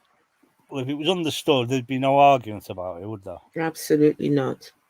That the eternal Word of God, the second person of the Trinity, became a human being. Oh, gosh. The perfection of the Word and the perfection of the human host, Jesus became one. Only through the Word taking on the body capable of death could the possibility of the post-death resurrection of that body become a reality for all humanity. Well, you know it's not a reality. You know it's fucking ridiculous. St. Augustine put it like this: if Christ had not been put to death, death would not have died. Oh, gosh. In other words, eternal life would not be the reality that it is. Because although the significance of Jesus' death is about the removing of the barrier of humanity's sinful nature and restoring us into a relationship with the Creator, his resurrection fulfills the promise of God that we human beings can be in eternal relationship with God, as was the Creator's original intention. Yes, the last paragraph, I'll just get through it. The church, in any of its forms and traditions, isn't perfect. No shit, Sherlock. Isn't perfect, and human nature is such that selfishness and self-interest can dictate certain attitudes, which manifests in ways that cause unnecessary suffering. And this is why I believe that Jesus' death on the cross, however we understand it, has defeated the evil that you have questioned and which I have explored. The reality of this world is that without the love of God and the cross of Christ, we will be living under Satan's rule of evil rather than playing our part in seeking to defeat that as we fulfill Jesus' command to love one another. Say that to President Putin. I hope and I pray that faith will become a reality for you once again, and I will be happy to discuss all of these things with you if you would like to do that. Every prayer and blessing, Reverend Richard. And I never went back to discuss nothing. I was done. The guy's Enough. a prick. These are Okay, hypocrites. so let me It got so much worse. let The me the letter got like so much worse towards the end. Like yes it if did. if I had received this, I could Mm-mm. probably go on for about 20 minutes about the last three paragraphs alone. There's so much stuff I want to say, but I don't want to stall your stream. So No, carry on, please yeah. speak. So the slavery thing, right? Which is a while ago. If you want to say that God doesn't consider slavery, if someone dislikes something to the degree that he writes a letter in response to your complaints about your problems with slavery, right? You would probably expect to see somewhere in the Bible a clear, unambiguous disavowalment of slavery, right? Expect to have like you probably expect like a Ten Commandment, right? So like one of the biggest issues people will have with the commandments is that there's just things that are not there that you would expect, right? You would expect something about rape, you would expect something about slavery, for example, right? They just don't exist. What we have instead is instructions for how to enslave people. And then you get people like this saying that, oh, slavery is not actually, like, God doesn't actually like slavery, but he's just allowing it anyways. And then he Mm. says that it was just a normal thing back then, right? But Jesus decided to come around and apparently like, did like do away with loads of the normal things, right? So back then it was normal for people to disassociate themselves from prostitutes and from lepers and stuff, right? And Jesus said to include those people. Jesus said to get those people like to engage with those people, right? What if God didn't actually like slavery, you probably would have expected Jesus to say something about slavery that was like in negative in fashion, right? Because he was already doing that to loads of other things happening, right? Jesus was already considered a rebel at that time to the Jewish law, right? Like the Old Testament stuff. So if this was true, you would expect to find Jesus saying the slavery was bad, but instead we'd have the opposite, right? One more thing about the POE, the problem of evil, is he says that if God was to fix all of these issues, then we would become like robots or something. I wonder how Mm-hmm. he thinks hell and heaven work, right? Especially heaven, right? Because if there isn't suffering in heaven, right, there's obviously a real idea of being able to have free will without suffering, right? Because heaven Yeah. is a thing, and I assume that all Christians think that we have a free will. Because if we were robots in heaven, most Christians would probably say that's not actually heaven. That's just like something that we don't actually want, right? Mm-hmm.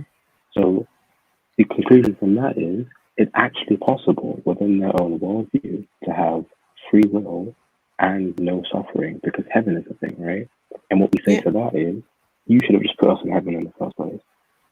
We would expect if this was a real concept to see just people in heaven. Like we wouldn't need any of this stuff, right? His No response to way. that is saying that we wouldn't Exactly. need faith in that case. We wouldn't need to be in this world and trying to find God, right? But again, Mm-hmm. Mm-hmm.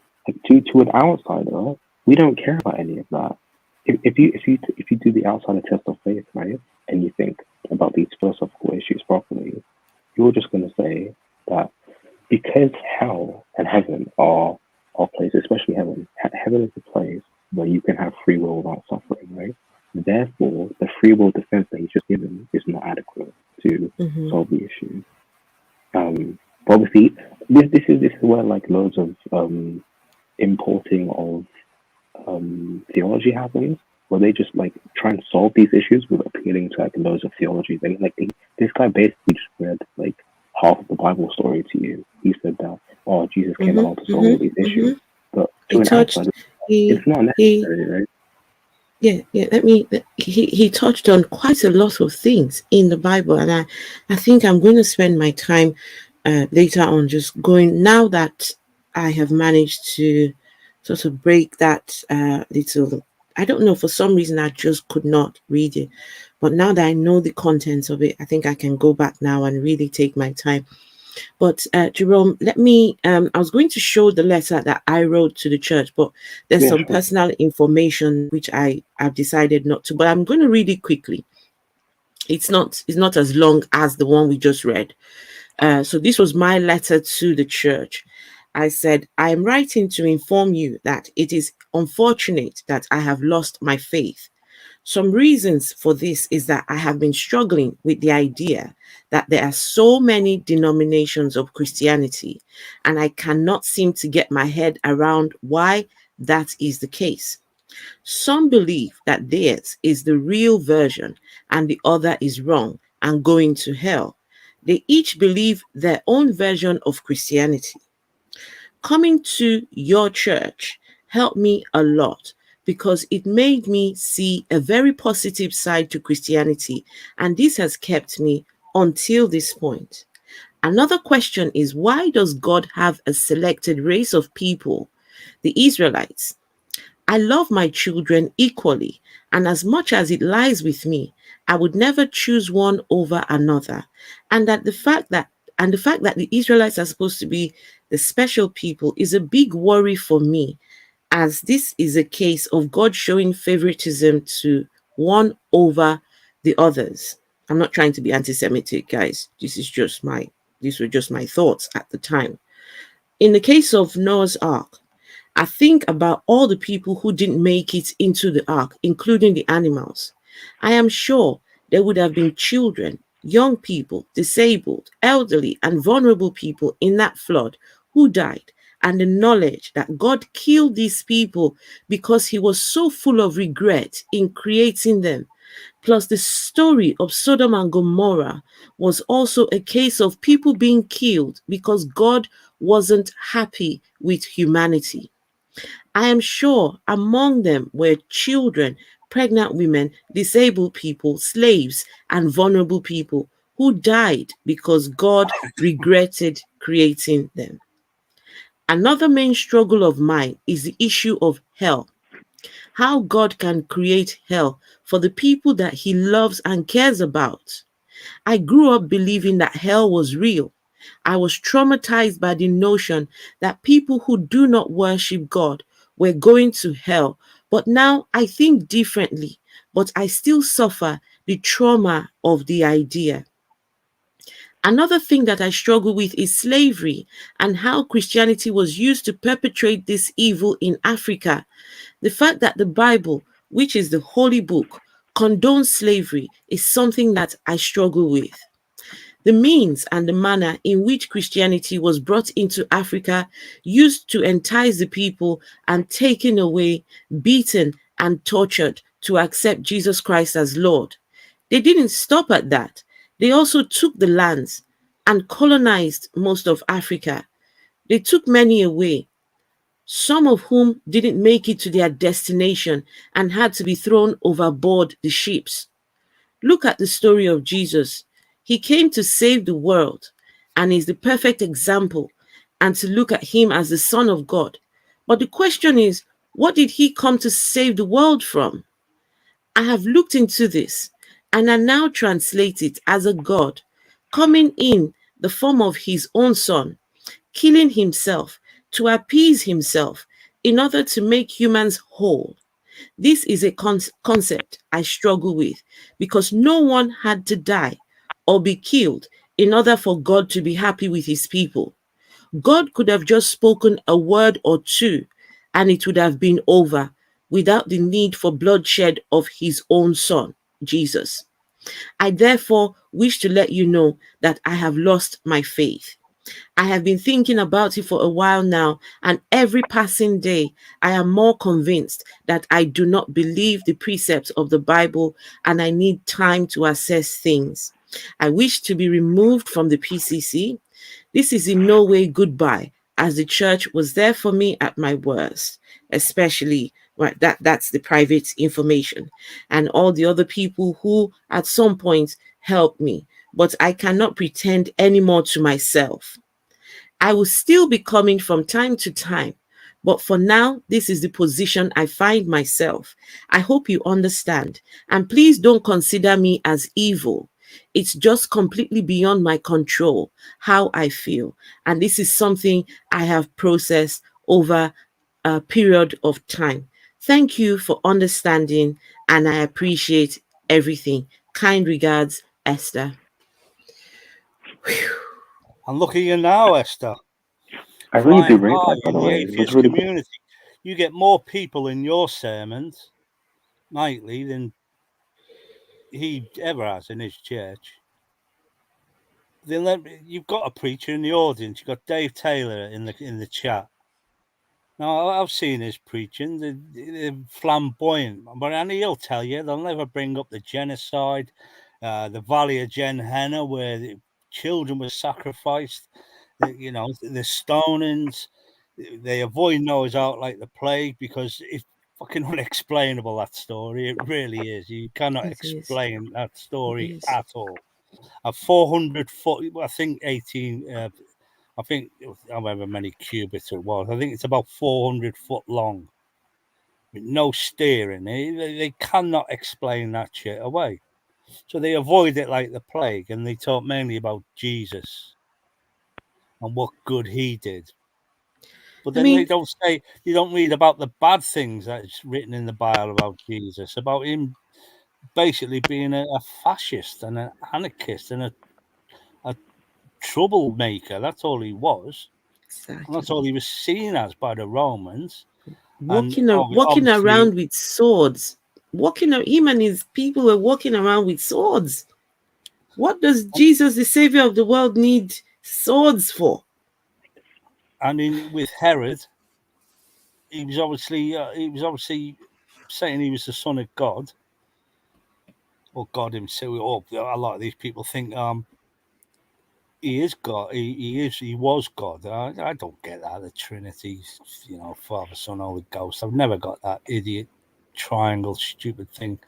But to say, they'll never mention this. They'll just say the good things about him. Not Herodic law had him down as a blasphemer, obviously. In Roman law, he was basically an enemy of the state. Nothing more, nothing less. He was a pain in the arse to the Romans, and they nailed that hippie to the bit of wood, which was obviously it's a barbaric way to die because it does take days, but that's the way they did it back then. We used to hang, draw, and quarter people. We used to hang them till they were nearly dead, lay them on a drawing slab, gut them, literally pull out their innards while they were awake, and then chop them into bits. Do you think it is too late for a response? I don't think so. Because that letter deserves a response. I was gonna say that. So like most of us are gonna agree with what you said in the letter, right? So there's not too much to comment on about that, but we should take away from this that what you did was a really, really good way to inform someone that you left. Because I can compare it to what I did, and what I did was kind of like considerably worse. Like I went about this in the worst possible way, right? So I guess the lesson to take away from this, everyone watching, is try to inform people that you've left in the way demonstrated here. Because I don't know, like some people might have like real issues like leaving and stuff. So if you do it in this sort of way, then I guess your social life will be improved, Hey, brain bug. Hello. Happy Atheist Day. Your mic is so low, Jerome. Ooh. Oh, mine? Oh, sorry. Yes. That's too bad. Your mic was so low. Yeah, I hardly hear you. Yeah, I don't. Like people normally say to me, I don't speak out enough. So. Oh, bless you, brother. Bless you. I still say bless you. There's so many things. The Christian lingo. I don't think those will ever go away. They would never go away. They still be there. I do think you should if you want to respond. anyway, I do think you should respond. Yeah. Like like I probably would. There's definitely some things you could say in there. Specific responses to like Bible stuff, philosophy things as well. There's a lot of things you can say. Obviously, if you don't want to, then obviously not, right? Like it's not like I you. know. You know It's not like you something. have. It'd be good Okay. content to be fair. Like if you were to like respond and then he responds back, it'd be like kind of interesting to hear. But You know, I think I would respond, and I will tell you why. So when I came away from the church, I then put on my Facebook, Instagram, I am an atheist. I no longer believe. And I started putting things on, on my pages, just critiquing Christianity. Anyways, someone from church hit me up. They wanted to have a meeting. Apparently, some of the things I was putting out there was offensive to people in the church, because a lot of people who are members of the church who are in my, we all follow each other. They were offended because they're not at the same place where I am. I'm in a different place.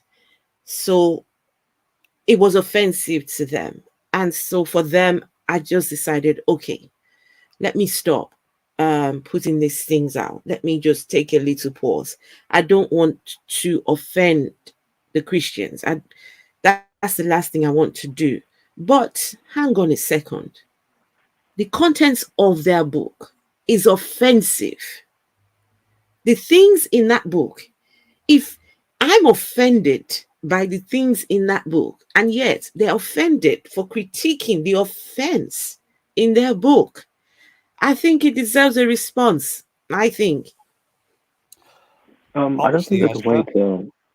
you need to be Go polite ahead, about it and say sorry about the late response, but also pull up his hypocritical and his hypocritical writing, and the letter was sort of preaching. It had a sort of angry overtone to it, especially about the slavery, Yeah. where he was basically saying, "Oh, the Bible doesn't. Does the Bible condone it? No." And it does. We know it does because it's actual God-sanctioned laws on slavery, and he can't deny that. You cannot interpret that any other way than them laws. Beat your slave if he doesn't die within a couple of days. If he dies, then you will be punished. Only if he's a Hebrew, you will be punished. Okay, You so will called. you will be put to death if he's an Hebrew. If he was just a heathen, then it would just be an eye for an eye. You would not be put to death. So they were Call. second-class citizens back in the day, and there always will be. There'll always Absolutely. be a Yeah. hierarchy through society. Alpha males and things. That will always be. But when you put it to him, and he's basically avoided it, he's skated round them. He's giving you no explanations or anything of of what he believes, and he says, "Oh, it's not literal." When he is taking it, he takes it literally. When he said, "Oh, the It first does. 11 chapters of Genesis is myth and nonsense. It's not what he said on the paragraph before. When he said, "Oh, the world was created and things like that by God," because that's how it happened. We know that's I do impossible. But think you've it's learned a really lot hard more to. now, Esther. You've learned a lot more. You can put in that letter. Yes, You've learned a lot absolutely. more about the It's been Bible, 2 years. and Yes. you've learned a hell of a lot. Yes. And put all what you've learned. That it's Mm. unquestionable to him that he'll never win. He'll never win your faith back ever. No, it's And never going to happen. maybe he should buck up his ideas and maybe be a bit more honest in sermons. Priests never do.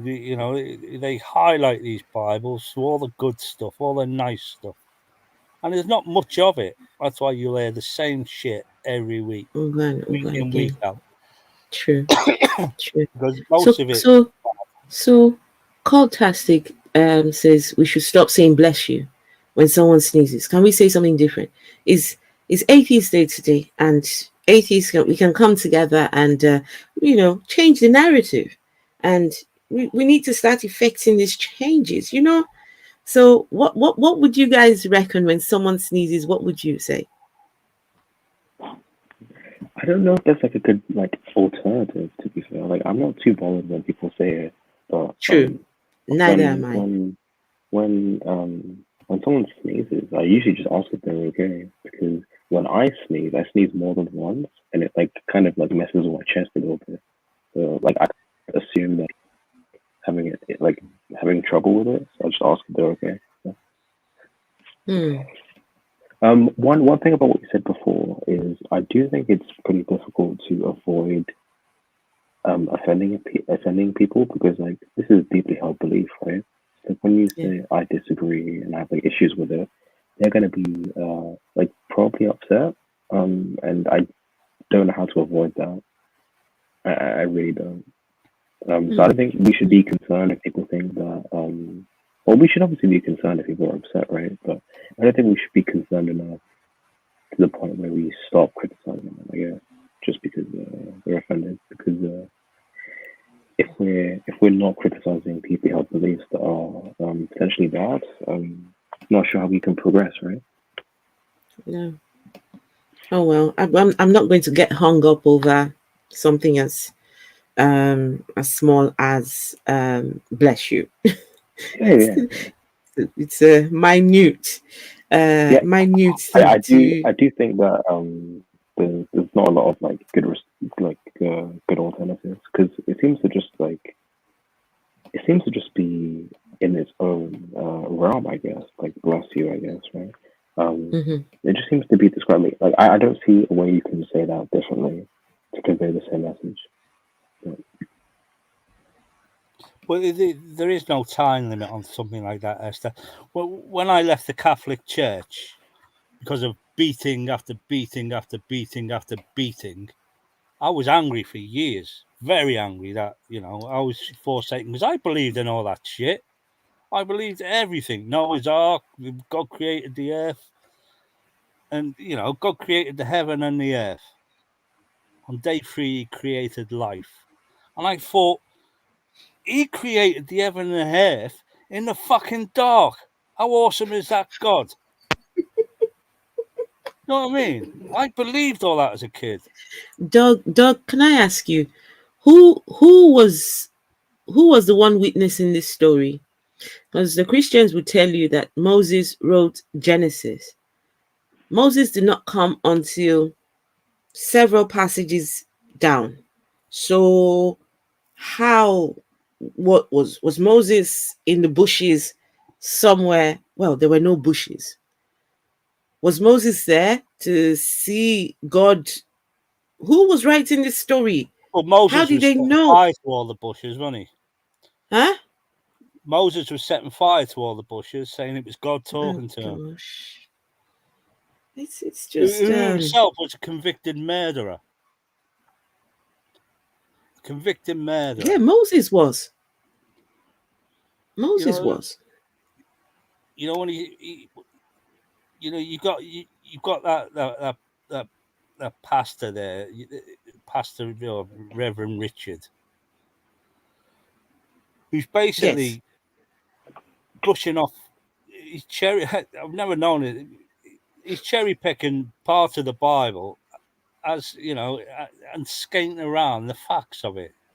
He doesn't even know his Bible. I mean, look at Noah. We're all meant to believe that we came from one family. Poor Mrs. Noah. Her vagina must look like a fucking kebab. No. That wasn't Noah. That was Eve, wasn't it? It was Eve. Because don't forget, No, on Eve that only had boat. the 2 children, the 2 boys. No, but on the boat there was Noah's Noah's wife, his Noah's sons, 3 and their sons, wives. and their wives, right? Yeah. So of course there was. But to make the population as it is in a couple of thousand years, Okay. Mrs. Noah must have. Now, Mr. Noah, obviously, he wasn't up for it, because he was over 800 years old, for fuck's sake. You could even get it up. Viagra. Gosh. You need Viagra for that poor old It's a man. And he probably got it nightmare. up. And It's Mrs. a Noah was nightmare. probably hundreds of years old as well. And she's oh fuck, I thought I'm done with kids. And she's had to poop out 200 children to all go and inbreed and mate again. And then this is what we get. Wow, look at Buzzhog says, I've noticed on atheist channels people trying to promote conversions to Buddhism, Baha'i, Hinduism, etc. I don't know. For me, when I came away from religion, I was done. Um, there was no pull to anything. I'm just happy to live a life free of religion. I don't care what name, don't care how nice, don't care how you quote it. Not interested. I'm content to just be religion free. Is it possible to just be religion free and not have to convert to all these things? Why do we need religion? It's possible. People live their lives without religion. I mean, Doug, here in the UK, it's so liberal. There's people who have never been religious, not a day in their life. Oh, They are Esther, never going to Esther, be religious. Esther, They're don't going to deny. die irreligious. And Do yet not. they're the nicest people I have met. I'm thinking, how are these people good without God? I want to be like them. Do not be naive about England and religion. We're chock full of religious nut jobs as well, just as America is. We've got our mad Christians. A lot of them are from an American religion. The door knockers, the evangelicals, and your Mormons and your witnesses and the likes. They all come from America to knock on our doors, fuckers. Why should I give them my money? We all live in Rene live in the UK, Descartes. right? To quote Yes. Yes. To quote Rene Descartes, I think, therefore, I'm not a Christian. Mm. The one thing about life over here, I guess, obviously that it's going to be like certain amounts of like, I don't want to say crazy. That sounds rude, but I don't know, like extremist Christians, right? But we don't really have those people in our government, right? We don't really have. Like, it doesn't really influence our politics too much when compared to America. So I do think that when people say that it's better off here in comparison to the US, for example, I do think it's a good point to make. I don't think it's valid to say that just because that we have certain extremists here, therefore that it's not we're not actually in a privileged position. We actually are in a relatively privileged position because like, when's the last time like an MP decided to go around saying we're going to push this bill because of my religious beliefs? We don't really have that too much. So Absolutely. I just think we know Boris Johnson isn't sent by God, is he? What the fuck? What's God doing to us? Doesn't he like us? have you seen the drama about the lockdown parties that they had at Downing Street? You seen that? which one? Say that again. Say that again. I didn't hear you. So the end of 2020, right? The I'm not sure how much of the Conservative Party had it, but they had like events at Downing Street when everyone else was in lockdown, and they had like Oh the yeah. party there. Oh, he got a lot of flack for that, Yeah, didn't he? he's still getting it, to be fair. They were calling for his job. Yeah, Can you imagine? Everyone I'm was in surprised. lockdown, and the prime minister, he was out partying and just oh my goodness. It's mad. Hey Krishna. Well, if he was Steve sent by McRae God, manager, I dropped the link for you. Sorry guys. I'm saying if Boris Johnson was sent by God, then God hates us. True. Oh, To be fair, if God was a proven entity and there was no doubt he existed, would you follow him? I wouldn't. I'd like Fuck. to know too. All it would tell me is that gods exist, and if I had to follow a god, I'd go for one of the 33 million gods in Hinduism. One of them has at least got to be peaceful and nice, haven't they? That many gods. Oh wow. See, look, Krishna, we have religious freedom now. I'm Italian Hindu and cheerful. And well done to you. I mean, ooh, and why not? Why not? If that's something that gives you happiness, if that's something that gives you meaning, then absolutely yes, I am for that. But for me, I just choose no religion at all. There's nothing. There's really nothing. I wake up, do what I need to do, go to sleep. I don't think of God. I don't pray. I don't think no deities. I don't think absolutely nothing. So I think each to their own. Well, here in the UK, we do. I have to admit, we do. We do look at religion quite differently. We're not as obsessed with it Yes. as some of these fundamental Americans are with their or the Islams, the Muslims, who even the ones in this country are obsessed with their God. The Church of England, obviously back a couple of 100 years and onwards up until the 70s, you had the Catholics and the Protestants, and that caused terrorism and wars with the Irish. And it's still like that in Ireland. There's still a divide there between England and Irish, and we don't really here on the mainland. We don't really see. I go to church, but I know my church is quite good for the village. It does a lot for the village. And although I don't pray, it's a good sense of community in there. It's where we meet up. It's right next to the pub. So by the time the priest has finished with his sermon, which I don't get involved in, obviously I have to sit there and listen to it. And it's always nice. It's always the good part of the Bible. God said unto him, "Go, my child. I will protect you," and all that shit. Not, if you walk out now, I'm going to fucking kill you and all your family. They don't tell you that part of it. It's all the night. And then a few of us go to the pub and we have a laugh. And we talk shit and nonsense, take the piss out of each other. It's what we Brits are good at, taking the piss out of people and each other. That's what we do. There's no offence meant by it.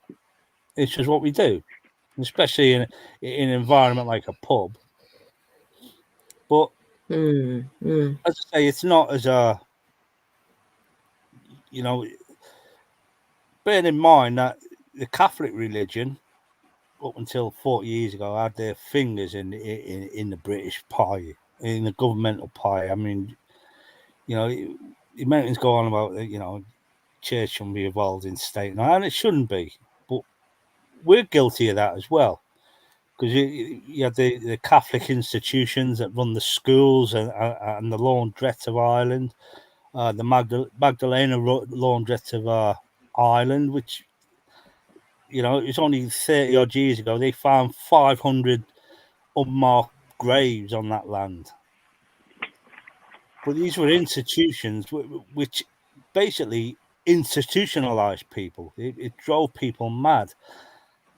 That they had to go off to insane asylums because they were so barbarically hard in there and rough on these poor young girls. It may have just been a bit flirtatious or whatever.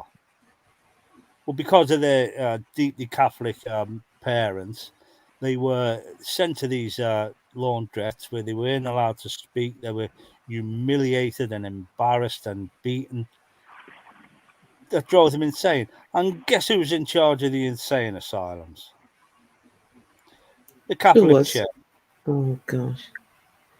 Oh well. Welcome, Steve McRae, manager and Brainbug. Hi, how are ya? Good, Hi, thank you. Cynthia. Hi, Bug. Happy Atheist Day. Congratulations on your 1,000 subscribers. That's awesome. Thank you. Thank you very much. Thank you. I know Cynthia. Buzz, buzz, Cynthia buzz. is awesome. Oh, it's buzzing around somewhere. Thank you. Thank you. Steve McRae, manager. Hello.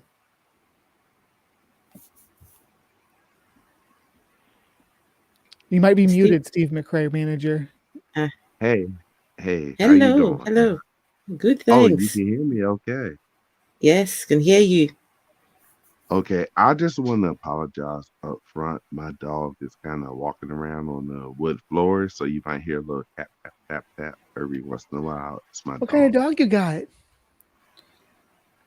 Esther wants It's a to mutt. apologise to you. Her dog is sort of on one and won't shut the fuck up. We're like, My dog is 100% mutt. I don't know what it is, but I do know it is deaf and it's partially blind, and we get oh, along great. Oh, I don't say, oh, oh. my dog is such a pain in the butt, but we get along great. We get along great. I mean, it's the best dog in the world, and we get along great. So how are things managing Steve McRae? Having the second wave meltdown of the Oh NSS. gosh. Let me say, Steve McRae is my client, and he did go to Nuke school, and you have no right to criticize him. That's not allowed. Who's Steve McRae? Steve Oh, McRae. goodness, there we You go. probably won't know. He's usually Did Jerome going out. listen? I asked this same question only a few months, just a couple of months ago, I think. And I went on a deep dive, and let me just say, he seems to be in some kind of battle, some kind of strife with one person or another. It's just one person after another. I still don't understand. I still cannot work out. But the only things I've seen in my deep dive is just this He's a person fucking called Steve. drama queen. It's oh, Can I I don't know. say this since he is my client? Is your If you do client? not know who Steve McRae is, you are a fortunate person. I want to say that I Did you love condone the him first. then? Did you condone him? Put me on his banned list. I loved the I first No. wave of condone. non sequitur show. I thought it was a really good platform. I wish it had never fallen apart, but I didn't watch the second wave of it at all because I condone anybody that's fortunate enough to wind up on his ban list. Take it as an honor, take it as a pleasure, and take it as something you really don't want to know about. My client is a very interesting person. Well, Gosh. I love your sarcasm, mate. I really do. Anyway, Is this dog? I just want to clarify. yeah. Dog, if you give me a moment, I would like to say I was start maybe a few months ago, and you was in the chat and you were speaking, and I was being sarcastic, and I'm over here in America, and I'm in the South of America, and I said some things, and I was being sarcastic, and I want to apologize if you ever thought I was being antagonistic towards you. I love No, hearing not you at all. speak. We do sarcasm good, and you can always tell when people are being sarcastic, even in writing. We're pretty good about it. We have Yeah, a grip on things. no. You're a good chap, but sometimes things get missed in translation. Even though we're both speaking English, is a little bit different inflection and things of that. And I just nuance. want you to nuance, and I want you to know I love listening to you. I appreciate you, and far as I know, and I know very little about you. I think you are really a good person to gain some knowledge from. Thank you. No, But no. if you do that if you do that to Steve McRae though, he put you on a banned list. My client's an asshole. Don't worry about him. He unblocked me for a while. He unblocked me after a while, but I don't know if you read his paper, his philosophical paper, Gumballs and God, it's called. I read it and pulled them up in chat and pulled it to pieces. Pulled it absolutely to pieces. If he unblocked you, he wants money from you. That's all. That's all my client is interested in is money from you. If Carl Curtis had behaved himself and Non Sequitur was still going, I probably would have Patreon on that channel because I used to love it. It had some good debates on there, and there's some big names on there as well. Dog, let me run something past you, and I really want your opinion. I'm involved in other groups, and something that I see, and I would love your opinion on. Yes, just a hypothetical. Say you give me extremely good advice on car repair, and you have a channel, you tell me about car repair, and you're bang on, you give me great advice, but then you start telling me really bad advice. Should I keep my mouth shut? Or should I say, yo, this guy was really good in the early days, but now he's taking donations, he's taking advertisement, and he's giving me bad advice now. What is your opinion about that? Should I say something? Absolutely, yes. Why? If you're giving this person money and donating, then fuck him. If he's pissing you around, then he's obviously in it for the money, like God. Well, dog, what I've seen, not even in these communities, other communities, literally like car communities, finance communities, where people will come out and be like, why are you talking bad about this person? He told you this and he told you that, and it was correct. And my personal opinion is, yes, they gave me great information here, but now they're trying to rip people off.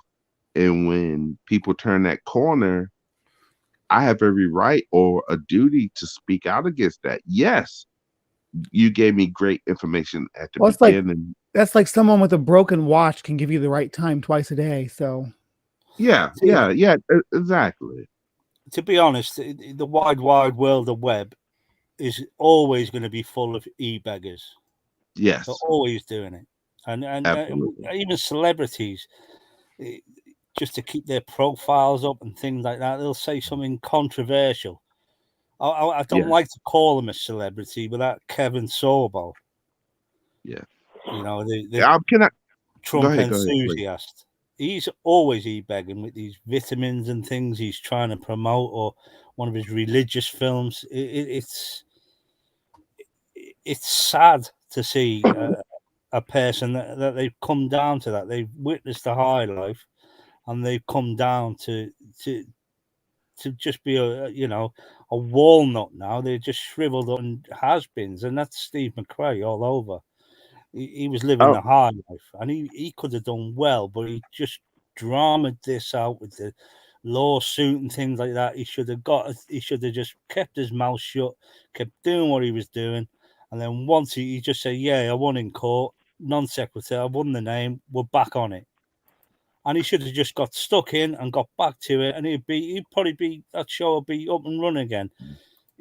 He would have had another sidekick, but he didn't want to do that, so he's just becoming an ultimate drama queen now, and it's just all drama with him and with the Paulson woman. They're always, they're always. It's like watching a bun fight with, I'll scratch your eyes out sort of thing. It's just pathetic. Go on, guys. Hello.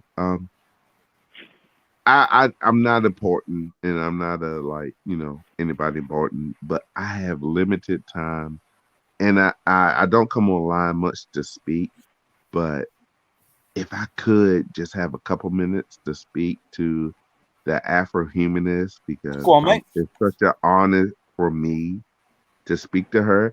And on top of it, I always have to correct myself because I want to call her the Afro Queen.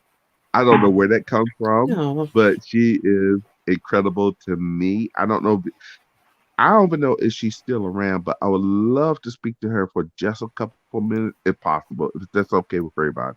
I'm here. I'm here. I'm here. Oh, you're making a grown man feel like a schoolgirl. I get. I am.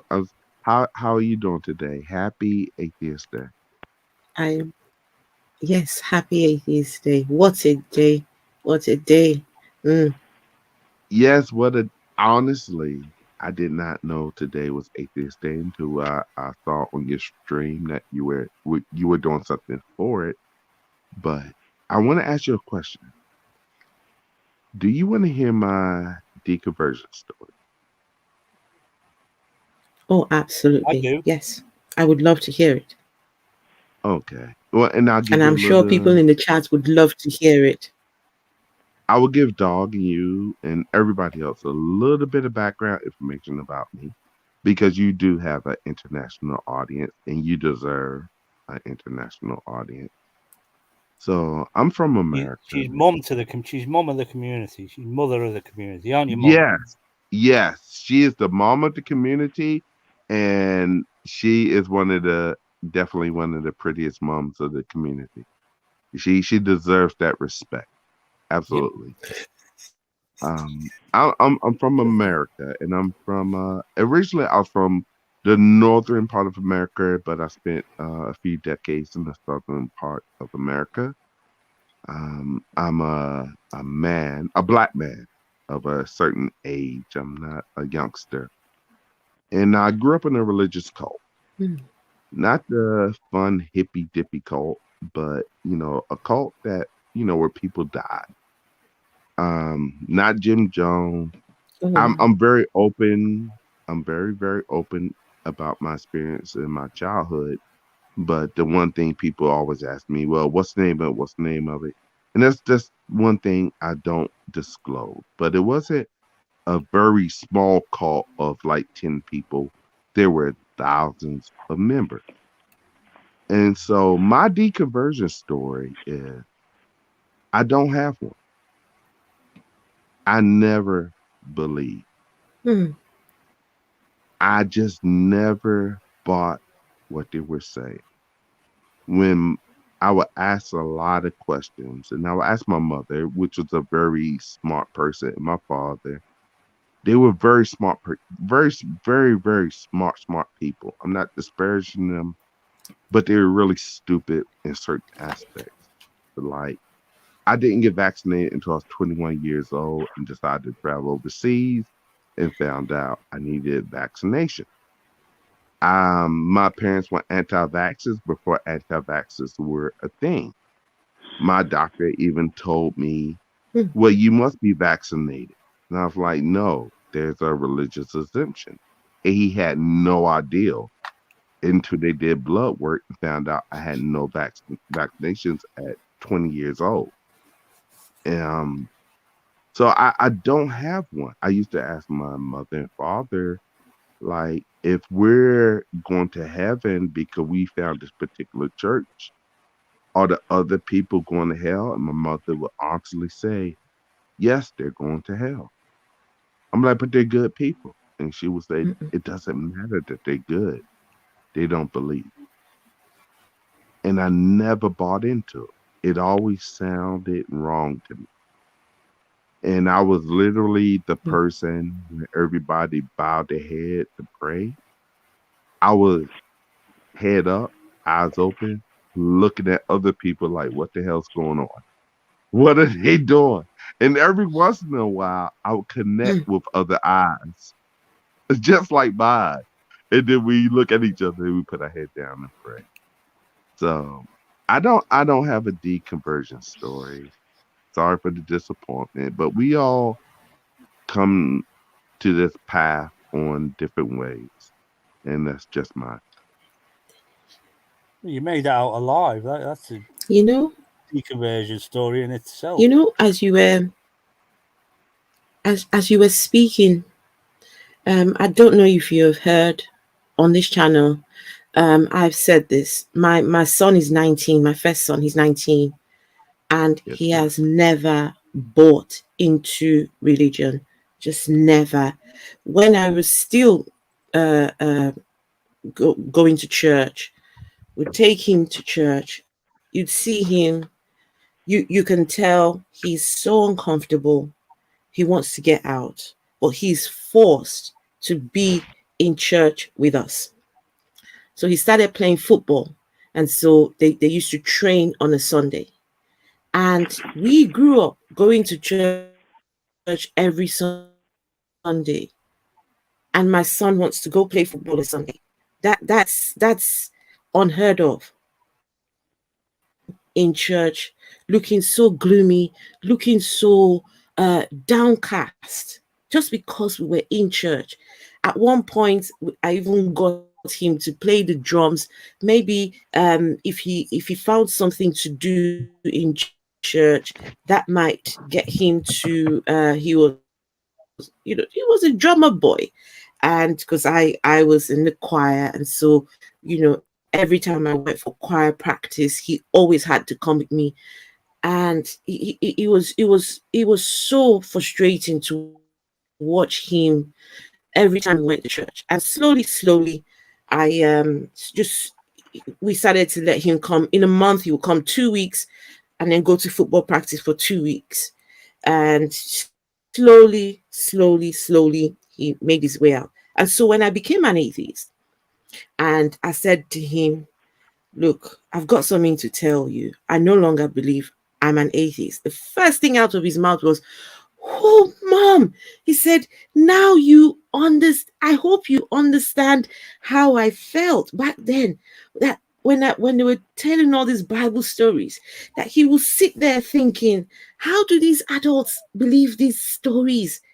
That he just could not believe them for some reason. And I said to him, I apologize.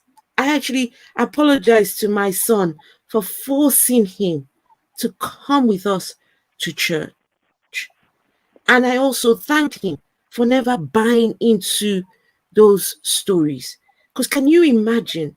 I would have had to now start thinking about just. So I haven't got that job to do. He's 19, always has been an atheist. So it reminds me so much of your story. And if for anything, my my atheism for me means a lot, because what I went through in the religious settings, the trauma, the things I faced, I haven't got to give that to my two children. My 12-year-old, the way he's going, he's clearly an atheist, because he just isn't bothered with anything to do with church. The other day I said Miss we're Human. going past church, and I asked him, sorry. No, go. No. Go ahead. I'm sorry. Go ahead. I'm done with my story. I'm just saying, listen, if for anything, I'm glad that the two of them will not buy, or rather will not have to go through what I went through. But I have said to them, if they choose religion, any religion, I will support them. I will still be mom, even if they choose religion. So yeah. Miss Human. Um, once again, I want to say it's a Yes. great honor to speak to you. Um, I think it's important for you to tell your stories and give your perspective. And I hope you realize the importance. I don't expect you to be perfect. I don't Mm, expect you to know everything. mm, I expect you to learn. I expect you to be better 5 years from now than what you are now. But I thoroughly appreciate you right in this moment, because I don't thank I don't you. think everybody Mm, gets that the hook that religion has and to people of color all over this world. My country has exported the worst version, the most hateful version of religion to your original country. And for you to speak out, it's not just important. People don't realize it can be dangerous. You're very comfortable. No, I'm not going to say you're very Yes. comfortable, but you have a luxury that people in your home country don't have to say what you say. You have a luxury that people in America, forget what anybody believes, don't have a luxury to say what you say. There's many places in America, if people spoke out the way you do, they would not have a job. They would not have a family. They would not have a roof over their head. And that's a fact. And there's places in America, if you say the things that you say, you might not have a life. So I don't want anybody to think for one moment that you're not a courageous woman, because you are.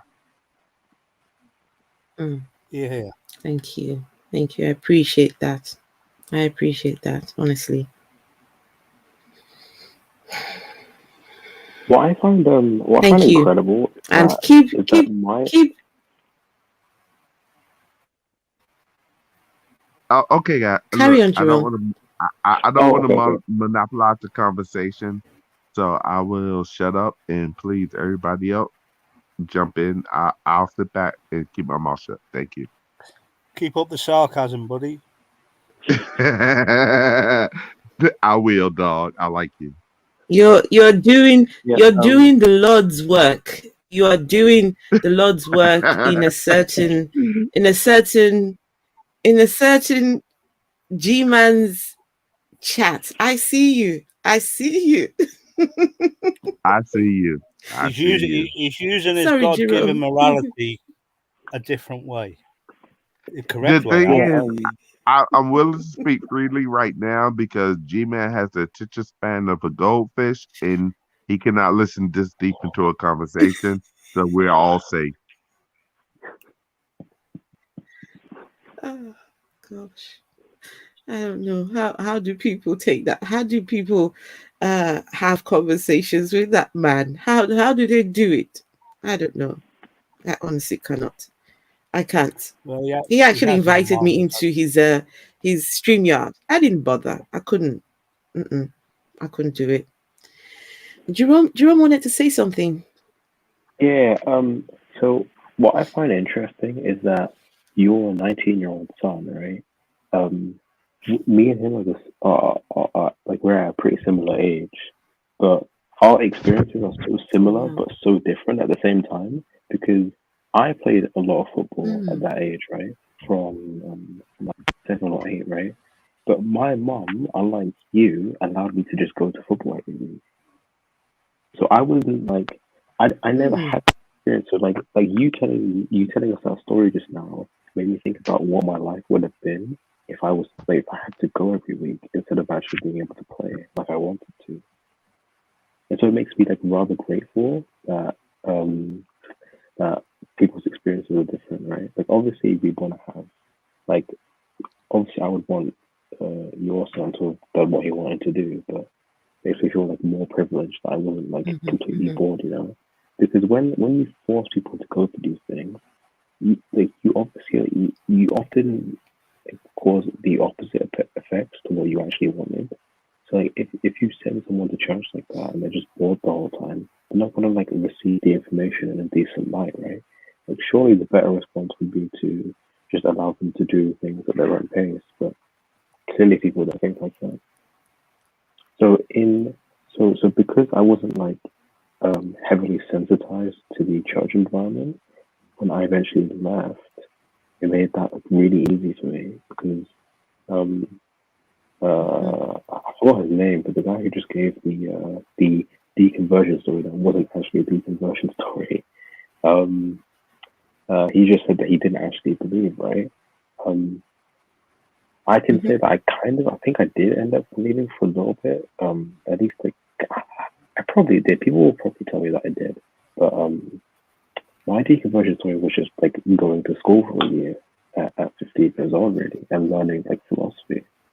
That was about it. Like nothing like that dramatic. It was just I learned a few things that I didn't know, and ended up leaving. Right. So people like us who didn't really have that many trouble leaving should count themselves rather fortunate compared to people who do. Because if I was, because I'm partially Ethiopian, right? And I've been like 7 times already. If I was to go there, wow. tell somebody that I'm not Christian, right? They'd probably just implode and like not know what to do, you know. So I'm just like relatively happy that I grew up here rather than growing up over there, because like freedom of thought is just it's way more prevalent over here, you know. Hey Esther, Yeah. would you ever like I'm just actually yes. would you ever do a day in the life of going over what an average day of your life when you were still in Africa was like? I'd be interested to see that. I could do that, but I could do that. Not very nice stories, but I could do that. Yeah, to give a kind of a just Not very an nice average stories day. because I grew up poor. We were poor, so and there was no father around. My father's still alive, but I haven't got a good relationship with him because he was just never there, and so life was hard. It was really hard. A lot of misogyny too, I'm sure. Mm, mm. No, you didn't, Steve. My mom That's all. my mom stayed married even though the man cheated on her. The man did everything. He was a horrible husband. He was vile, but my mom never moved on because God hates divorce. My mom stayed single for 11 years while my dad was gallivanting all over the world, Don't forget, you're in a remarrying religion where here you're and second there, class. and my mom stayed put. You're in a cult where you're Shame. second class, Esther. You're a second class citizen to the male. That's how the Bible sees it. Well, we need to thank the right institutions for children now seeing the bullshit that is religion. And we need to thank them. Football, of course. Absolutely. Absolutely. Absolutely. Punk rock, we thank that. Hats off to Sony PlayStation and Xbox, give them equal. And YouTube, because kids love watching YouTube. And they see the bollocks that happen around them. And your son Yes. probably saw what religion was doing to you. Kids see that sort of things. Probably saw what it was doing to you and didn't want to say anything. But when you finally realised that it was all shit, then he admitted to it. He is proof that so you get these Christians that argue about morality. Oh, the Bible teaches gave us morality. The 10 Commandments are our moral guides. Well, no, I agree to a point where part of morality, right and wrong, it's not taught, but other parts of it, that was wrong. You shouldn't have said that, or you shouldn't have done that to youngsters. But you grow into that. But morality is inherent. We just have it. We're born with it, and they say, "Oh, the Bible doesn't contradict." But if you look back to when Cain murdered Abel, yeah, what did Cain try and do? He tried to hide the body from God. Now, this is long before Moses set fire to that bush with his Zippo lighter and hid them tablets up on that mountain on his way to free the Egyptian slaves.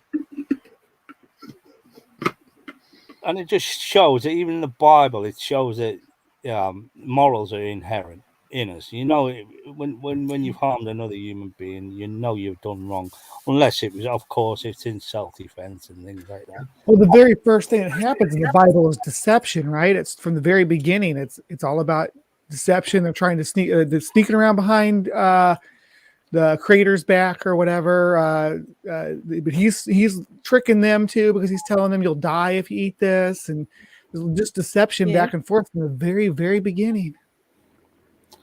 Well, He set them up for failure. It's a book of control.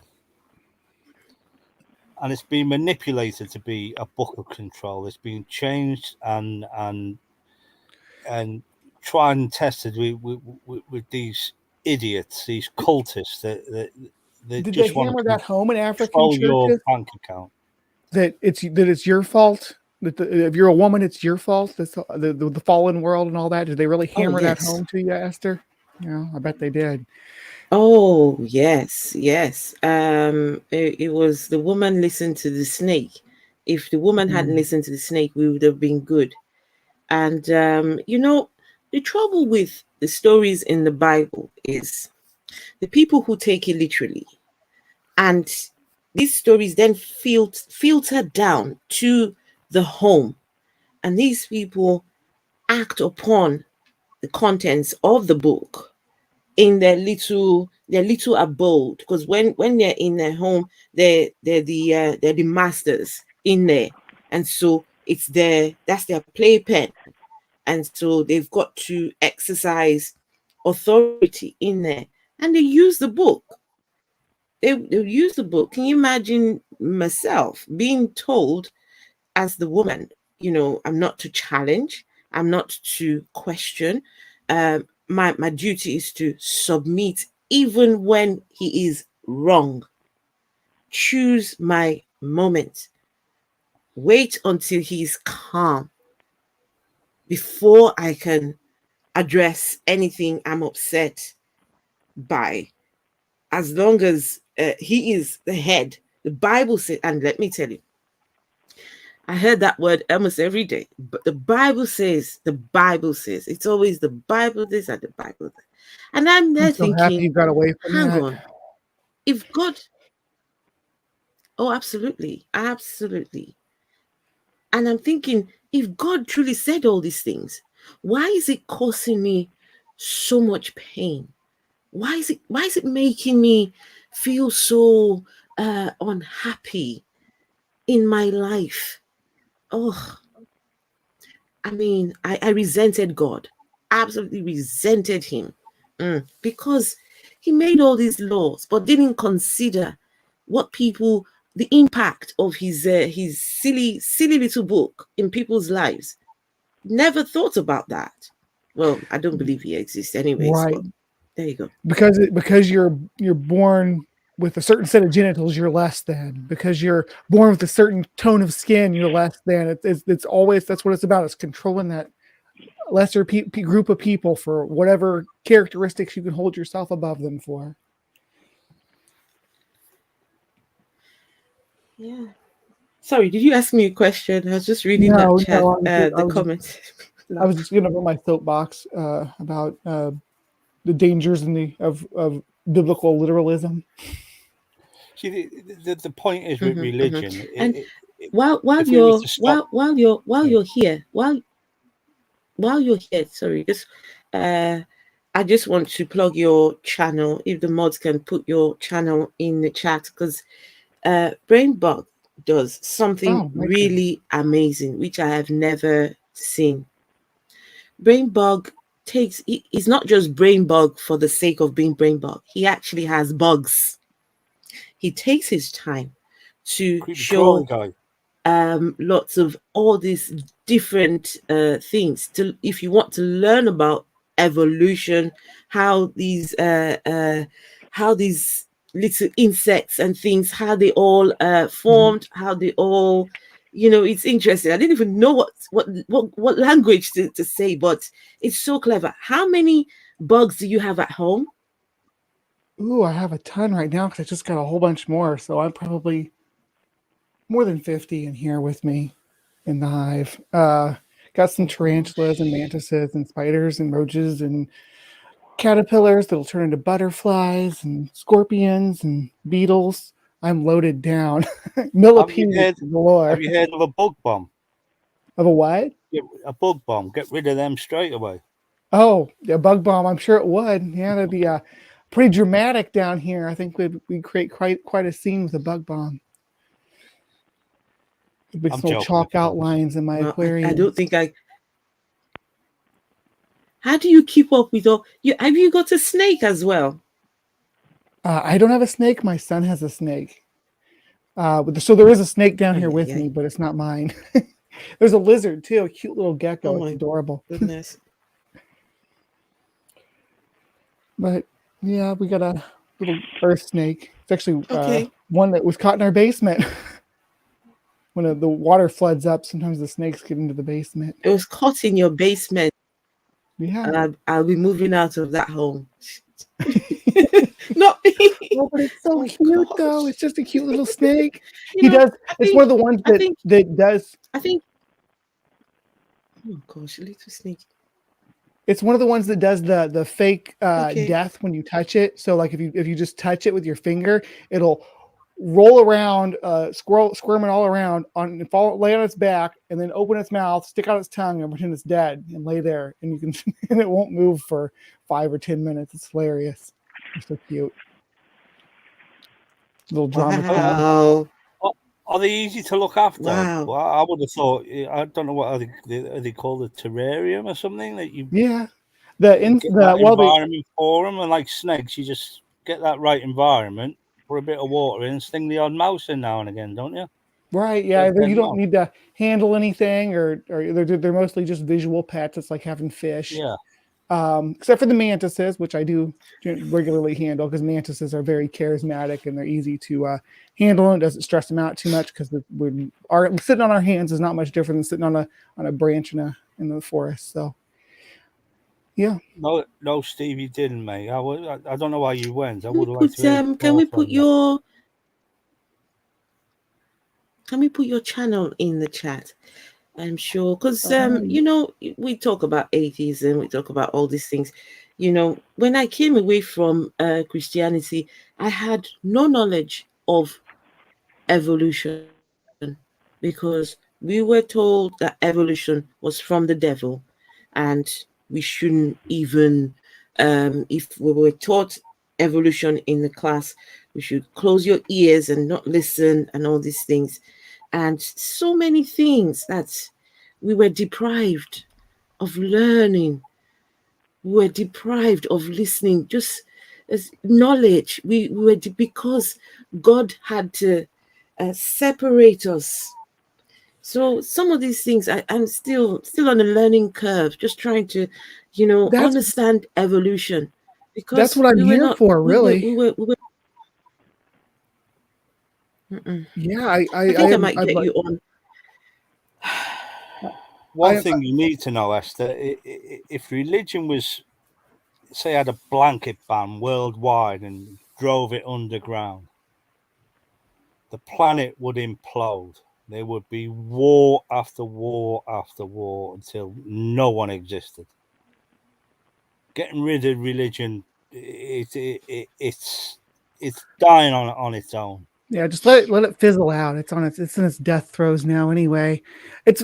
I mean, I don't have anything against the cultural impact of religions, because sure, there's cultural stories that people continue to pass down and stuff. But let's call them what they are and call them cultural stories or cultural narratives instead of, because they're not history. We can already look at the Bible and say what's presented, at least as far as the like Genesis and goes, is not history. There's all the way up through Moses, what we were talking about earlier. Moses is not history. That doesn't match with what the historical records show. They're up to a certain point, the Bible becomes historical when they start actually telling stories about more recent historical events about when it was written, about the time it was written. But anything much earlier than that, definitely anything pre-Noachian. But yeah, the whole book is filled with hyperbole, and I think if we can recognize that, but still accept those as cultural or traditional stories for different people groups, that's fine, but call them what they are. And it's a struggle to push these ideas and then kind of like silence science because of these because we want to take these cultural stories literally. When we discover something in the fossil record and it doesn't mesh with the story, we disregard the story because that's what the actual paleontology is showing. And you got people coming out of school, and I, myself included, with a very minimum knowledge of evolutionary biology, cosmology, all these different factors that are all squeezed into this creation event that they've been pushing for hundreds of years. We're just now starting to scratch the surface of it, and they're not letting kids learn that stuff in school. All these amazing discoveries and amazing truths about the universe. So that's what I'm here for. That's part of the reason I started my channel, was to educate people on the stuff that this great science that we are deprived of in our primary education. I think we'll have to get you on to come and give us a 101 class on evolution. Let's start there, because some of us are clueless. Someone asked, how does a non-dog become a dog? How does a non-dog become a dog? Easy. Crazy. I can give you that story. Get kicked out of Catholic school when you're 10 years old. Hate the world for a while. And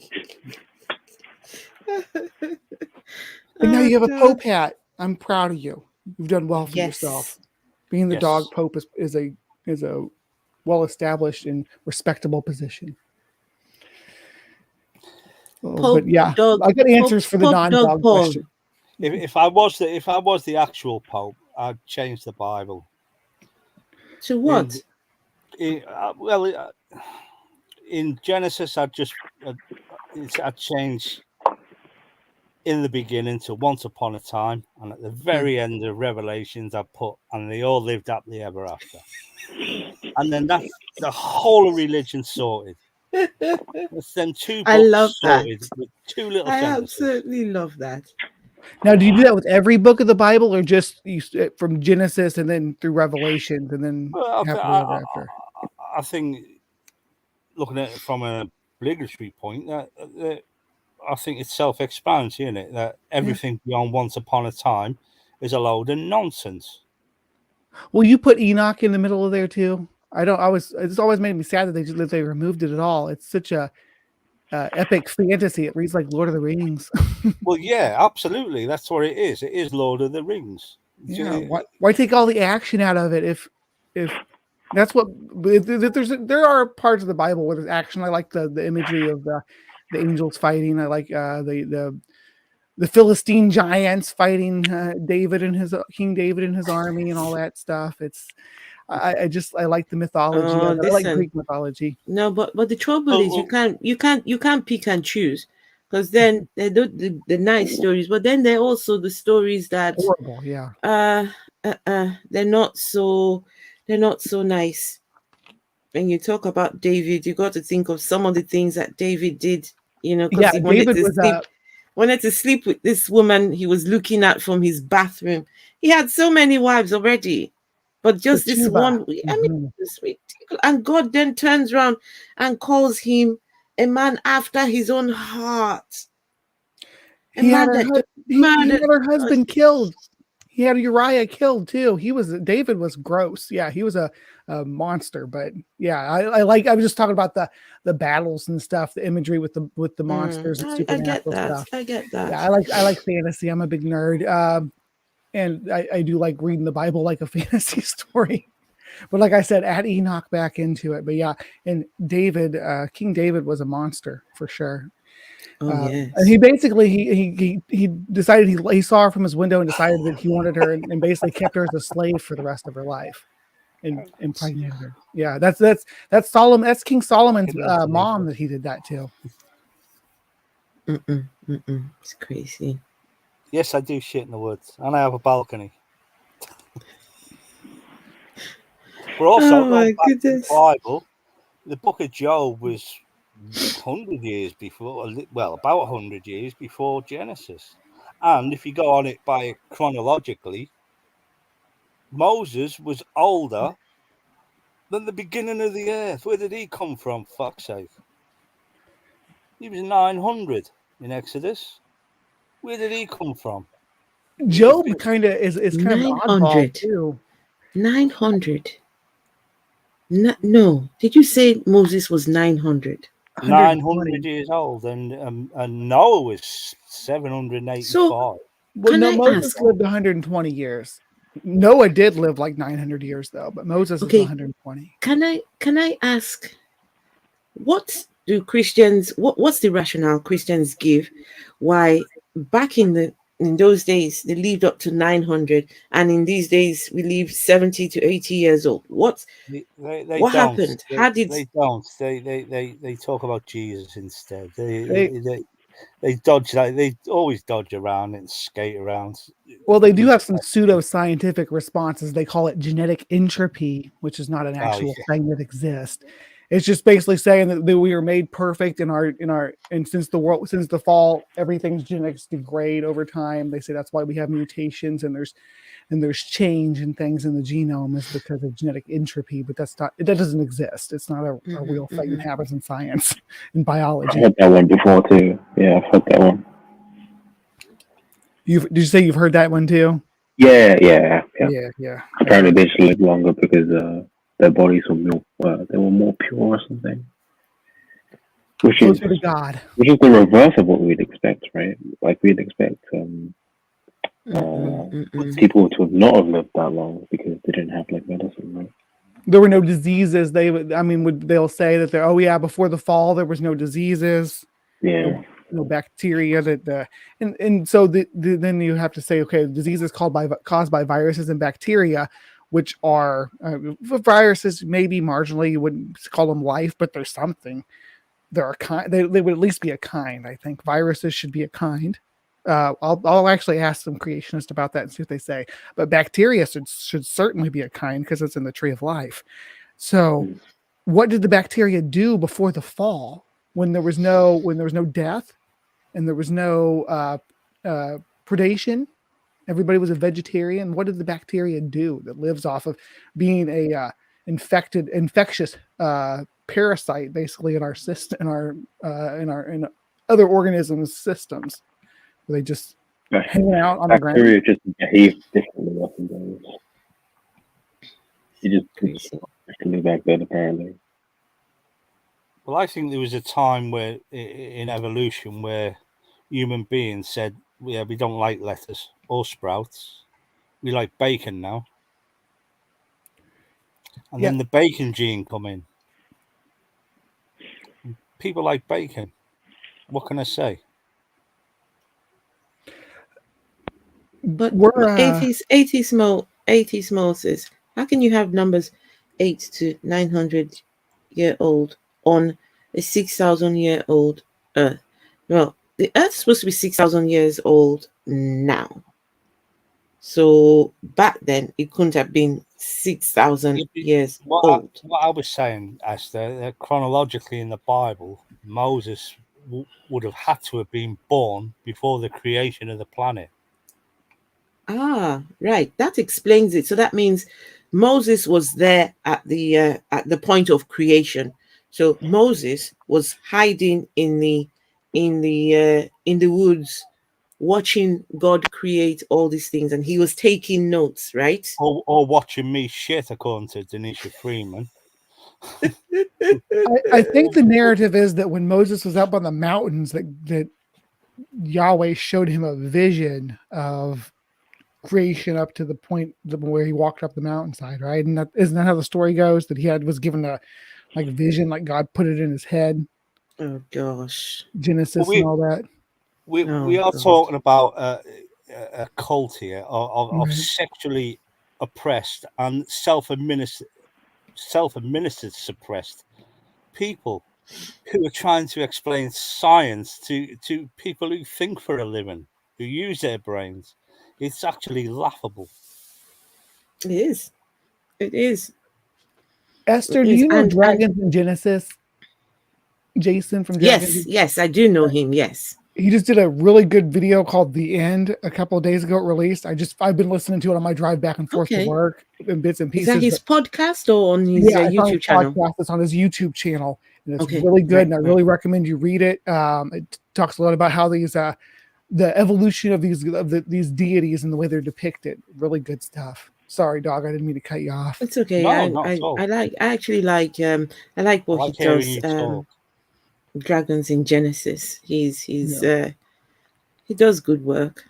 Yeah. Has he been on your channel yet? You should No, probably, not yet. No. yeah. I think you guys would hit off. He's been on my channel a couple of times.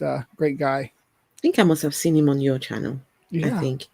You probably have. He's been on there quite a few times. One of my Okay. regular guests. So now we've got you here. Some of us want a class on Evolution 101. Do you think you would do us the honor of teaching us about evolution? Yeah, I could do that. I know about evolution. Kent Hovind You do? taught me everything. Yeah. Kent Hovind taught me everything about it. Oh gosh. Are you the Ted. dog that came from a non-dog? I'm the dog that could give birth to a chicken. Oh. Hi, Secular Rarity. How does you can't see my avatar on non-dog become the a YouTube dog? screen. But I'm here. Hi. Secular Rarity is my buddy. We host the Perspective together sometimes where we take some great calls.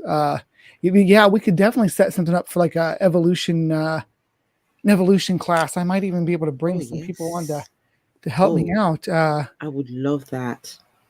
Yeah, let's we follow each other on Twitter, right? That's where you must bear in mind that you're talking to a bunch of some of us are we've got absolutely no clue.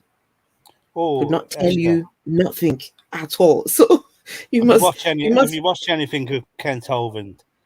Let me tell you now, natural selection. I've seen him whack an atheist. I've seen him whack an atheist. He has not whacked me yet. I kind of feel Not feel like I need a good whacking, and he hasn't come for me yet. He's Ken Hovind's written a dissertation on why creationism is true, and he wrote his work for his own university that he's funded by, and people have read his dissertation on YouTube, and no spoilers, but it's not a real dissertation. It's like it feels like more of a blog post than anything. Like he literally begins the thing with "My name is Ken Hovind," and if you've ever written a dissertation for a university before, you know that's something you never write. Like it sounds more like a post rather than an actual form of academic work. So this guy seems like a bit of a clown, but most people already think that. Well, all I say about them, you Kent Hovinds, your G-Mans, you Ken Chick-fil-A ham, etc. They are all massive cocks, and they don't fucking belong anywhere on the internet at all.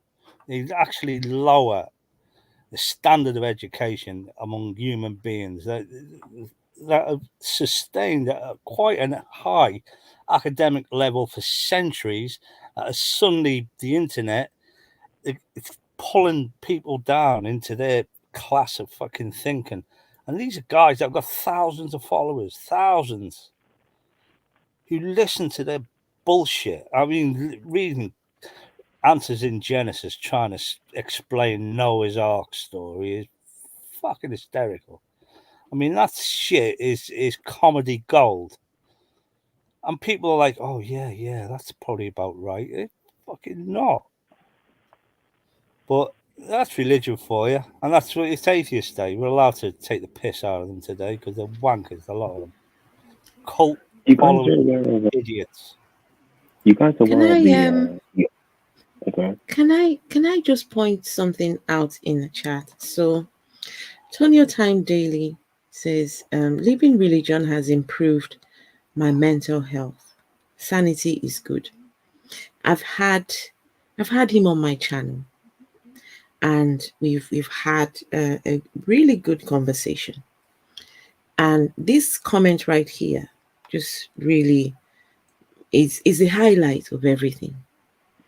How living religion has improved his mental health. A lot of people suffer with mental health disorders. In fact, in some cases, it's the whole God factor.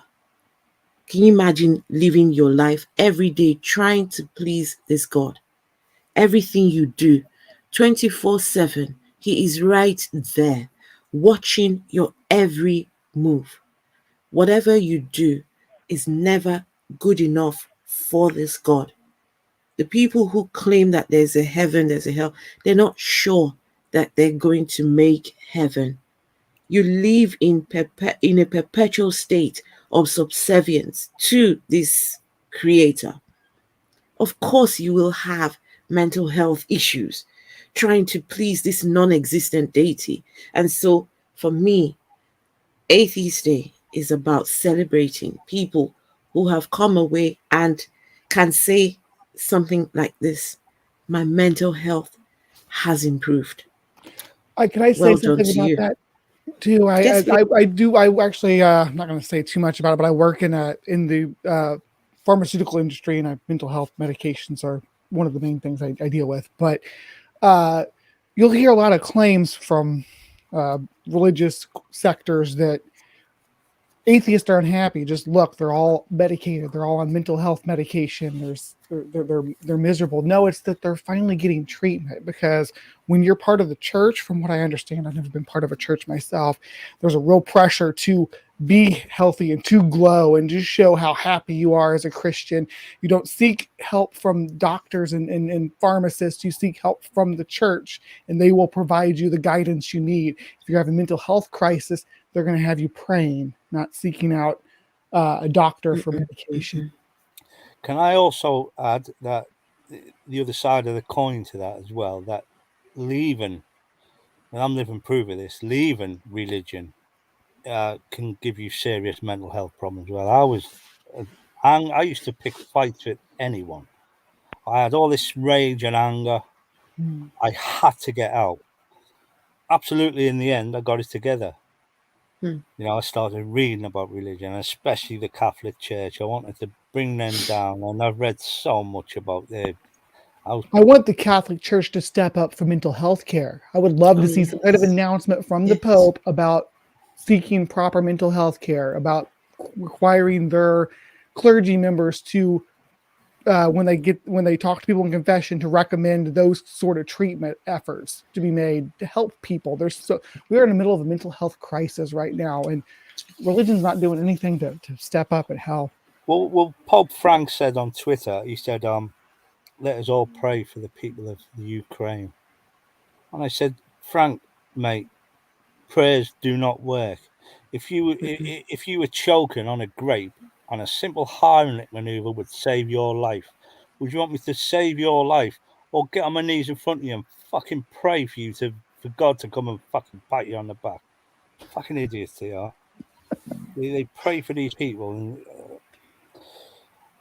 Oh while he goodness. sits there on a solid gold throne on his fucking iPhone, sitting there, just The getting all this Catholic Church could do adoration so much for from Ukraine right now. Because hate. I don't think that Putin's going to stop the Catholic Church from supporting people and giving and bringing charitable contributions to the refugees of the Ukraine. I keep saying the Ukraine.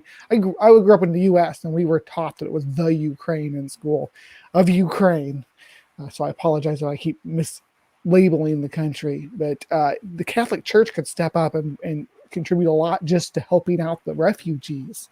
Oh, the Catholic Church are in the sidelines waiting.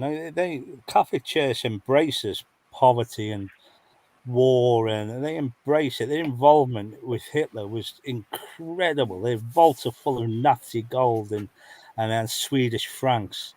It is a, you know, they'll, yes, we'll feed you. it's at the other end of that pulpit there. But you just got to sit down and listen to a sermon from God. And these people are obviously vulnerable. They're looking for. That's my pinned tweet on Twitter. I pinned this. I thought of this and I said, religion doesn't pray for the vulnerable; it preys on them. Right. Little play on words, but it's a fact. That's what they do. But when I said about mental health on the other side of the coin, leaving, I'm saying don't stay in religion for that. Absolutely leave it. It does get better, guys. It gets a lot better. Well, staying in religion is like staying in a toxic relationship because you might have mental health issues after you escape from that relationship. That still doesn't mean it's healthier to stay in the toxic relationship. Absolutely, and obviously, because these are, and I always call them this, they are nothing more than hate cults. And you see this day after day. You see what they say about atheists. Oh, you're all paedophiles. You're all this. You're all that. Oh yeah. They Well, are, I'm trans, so they I are get hateful people, and you will get flack from your church, especially in America. If you leave your church in America, you will be hated by that church. As Esther's letter shows, even here in the UK, that letter was full of hatred, and it wasn't just criticism, it was hatred or undertones of hatred, trying to defend Christianity and failing with criticism after, hypocriticism after hypocriticism. That was it. That whole letter was all about, was just him trying to justify Christianity. We're sorry to see you leave. I'm sorry religion didn't work for you. We are always here if you need us. God will always be there if you need it. That's all that letter had to be. But this idiot tried answering these questions, that unjustifiable questions Esther had, or Mum, as everyone's going to call her from now on, that Mum had for her delusions of what this cult was all about. And they say, oh, it's not a cult. Any place you go where you have to perform rituals and sing songs and kneel and stand up and say amen after every fucking phrase, that is the very definition of a cult. Nothing more. That is how cult is defined in the dictionary. And as I say, these people are sexually oppressed because of this fucking book of theirs.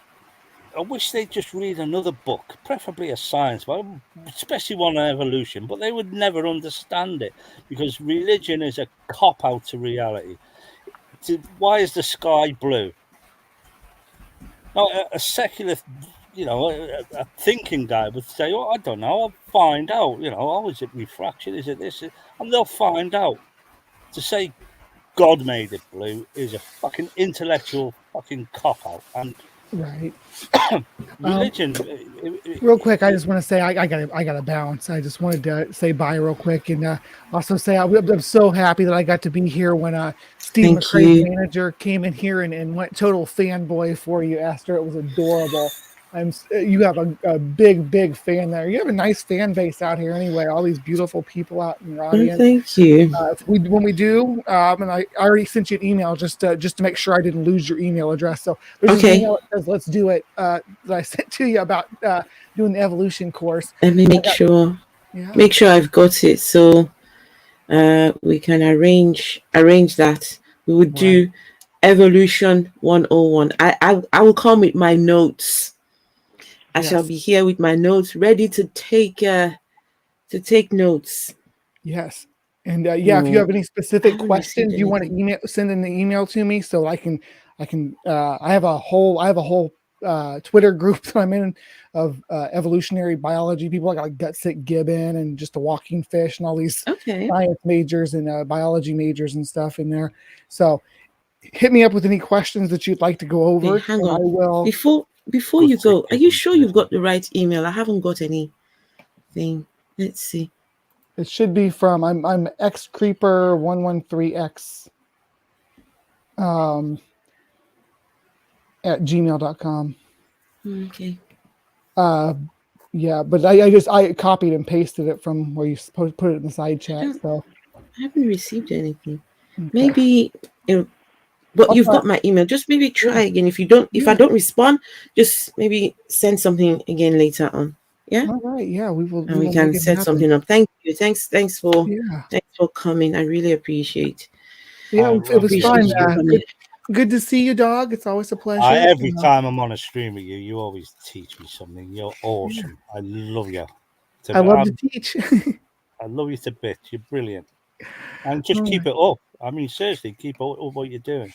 All right. I sure will. You all take care. And send my love to Good Sick Gibbon as well. I love every video, especially the rants on Harvind and Ham. The Ark Encounter. Right. Oh, did you see the video where she went to the Ark Encounter? That was good stuff. Oh, yeah. I mean, she is funny. She makes me laugh. All right. Good night, guys. Good night. And I have to go soon too, because it's what time is it here now, Doug? It's nearly 11:30 p.m. Jerome, are you in the UK too? Yeah, I am. Yeah. Oh, nice. So we're all in the UK, 3 of us. That's nice. Well, I mean, nice in the sense the internet brought us together. How nice. I mean, I do want to talk about this comment here that's on screen now, right? This one. Okay. Yeah. Like obviously, this is true, right?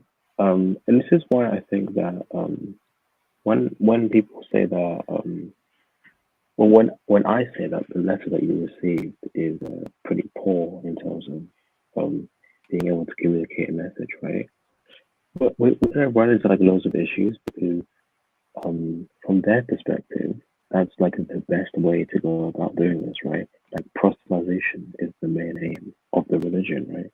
So when we say one-way communication via letter, it's kind of bad, especially when the other person is already aware of what you're going to say, instead of just talking about this stuff, right?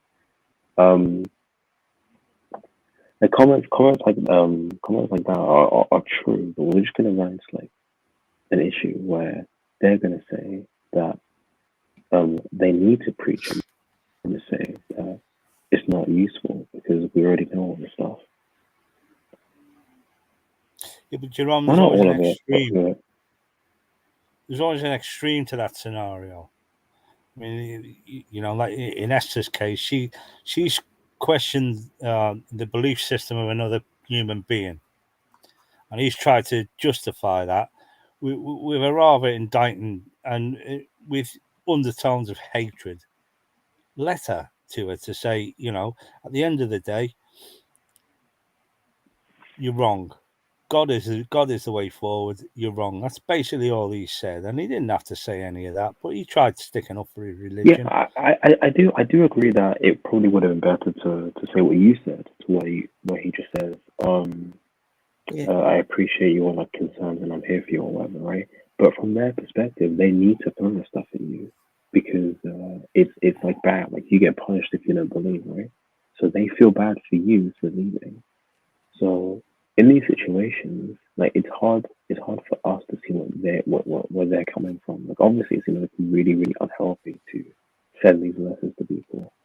But I mean, like when they're sending the letter to you, they're thinking this is the best I can do.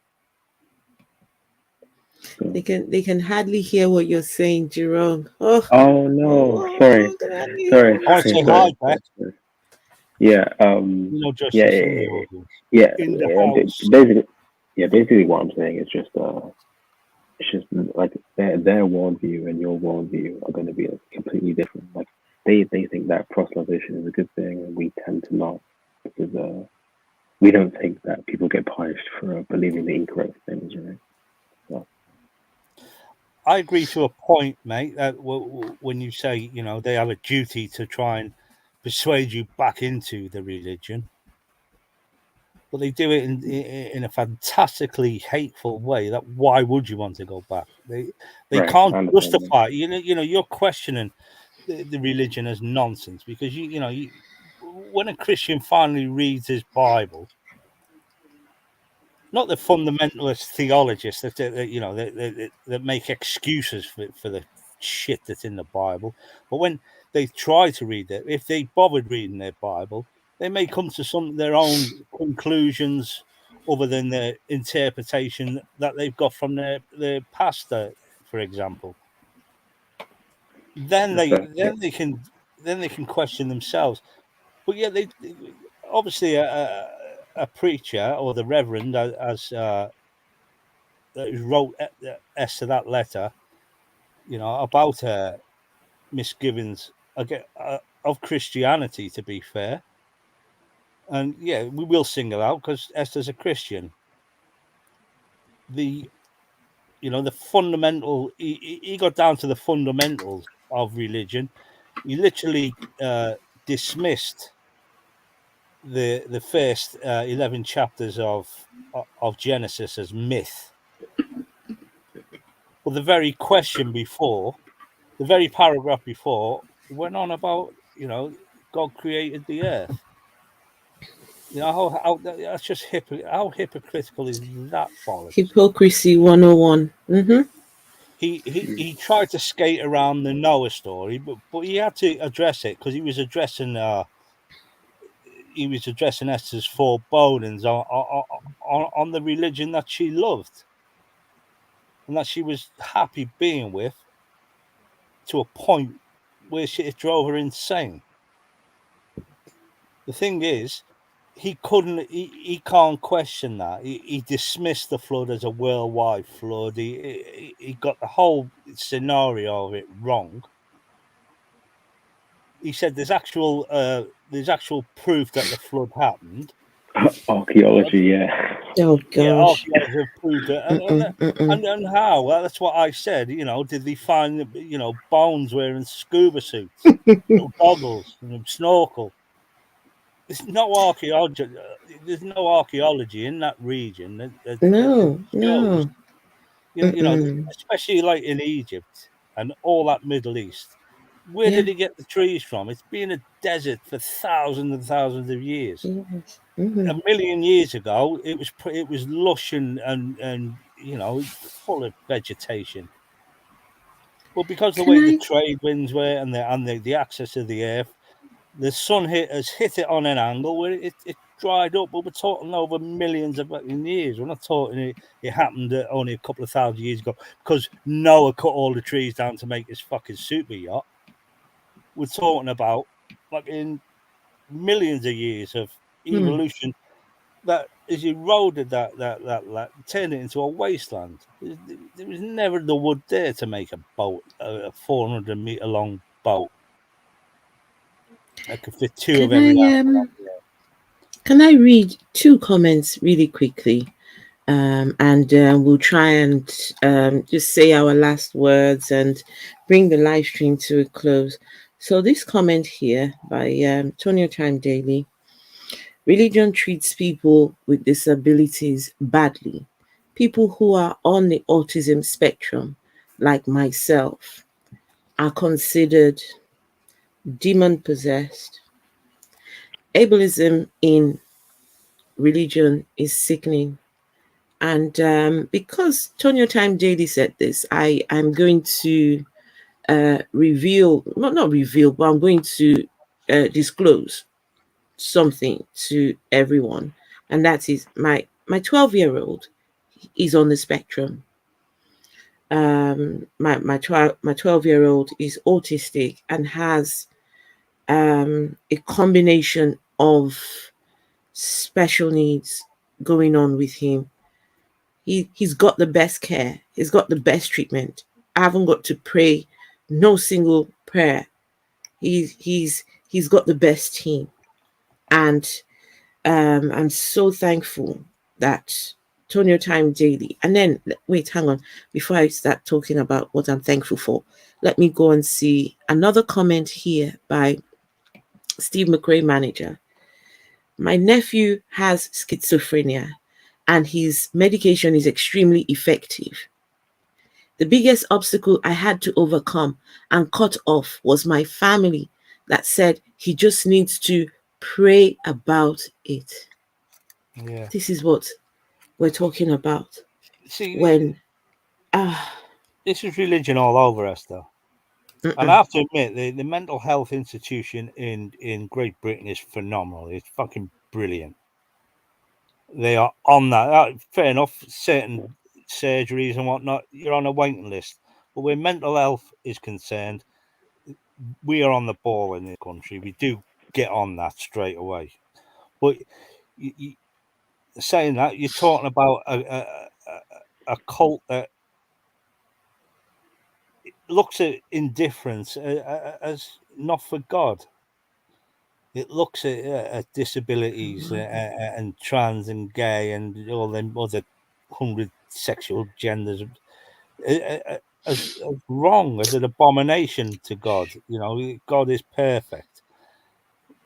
Even you're in that letter, you mentioned it twice about, you know, God's perfection, and that's why. Don't get me wrong. A lot of priests and whatnot and pastors and whatnot are fine human beings. They're good humanists, and they believe it to an extent. They believe in their own bullshit to an extent, and they just parroting what they've been brought up with. But the fundamentalists that look at the Bible and say, yeah, they're not perfect. This is why it's pure hatred that comes from them, because you're different. And they will look at any mental health and anything like that. They will look at it in disdain and disgust. These are the people we deal with. I didn't even know it was National Atheist Day till you mentioned it. Every day to me is fucking Atheist Day. Amen. I do think that this attitude towards mental health Randolph. being a thing that you need to like clear over is, I don't think it's anymore. Like, I think we understand too much about mental health with this perspective.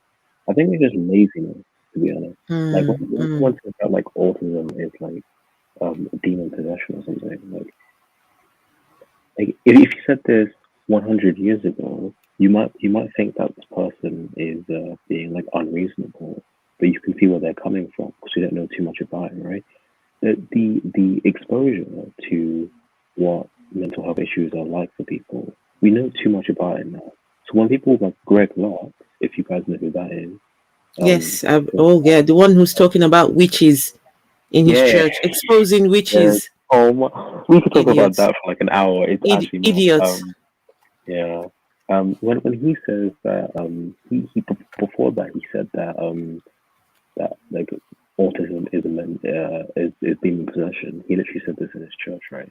When people say stuff like that in 2022, like I just think that this person hasn't done any work to understand what this subject is about.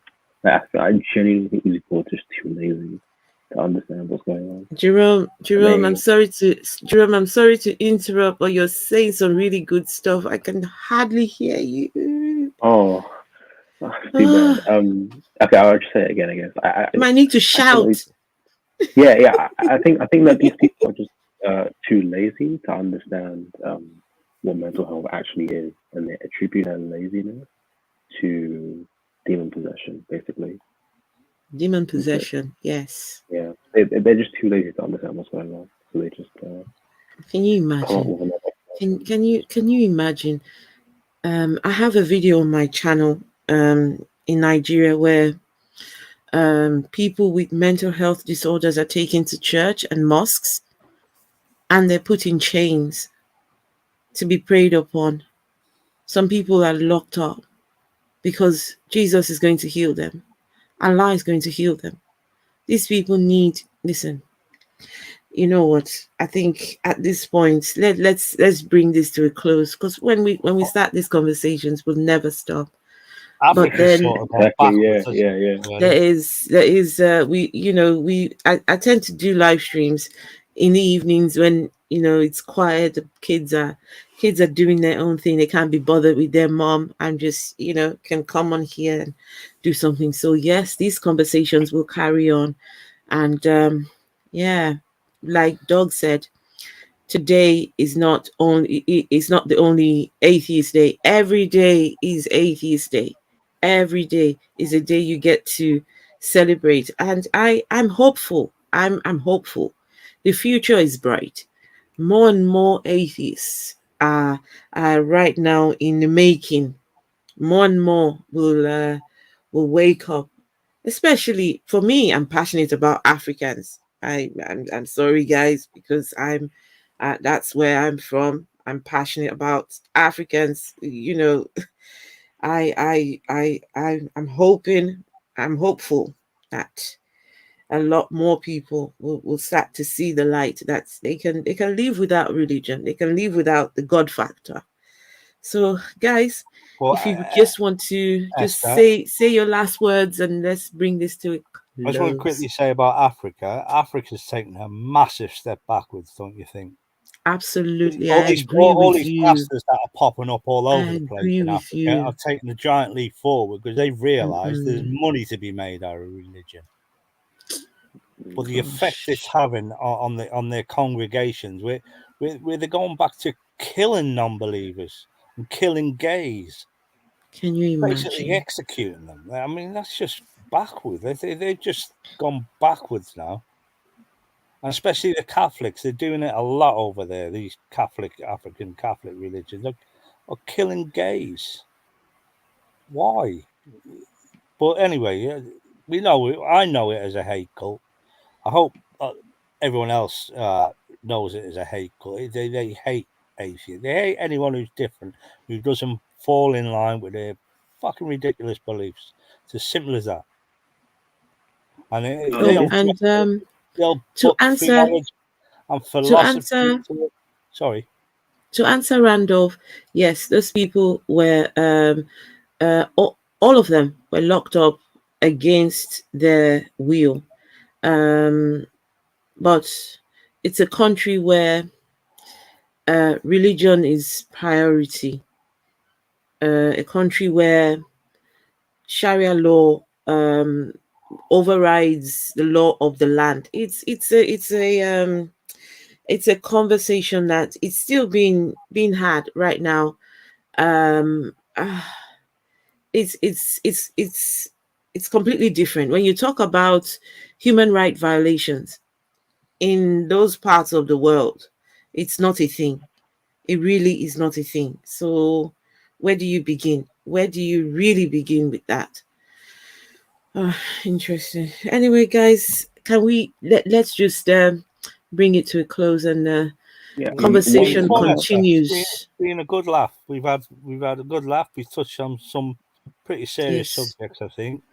But all in yes. all, I think it was a success. It's been, yeah, I've had a good laugh. Chat has been funny. I want to, yeah, thank you. Everyone's Thanks been for thanks in for high reading spirits. that letter.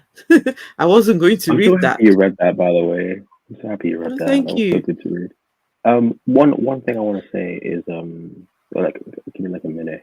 Um, the thing about Africans in terms of like African Christianity and stuff like that.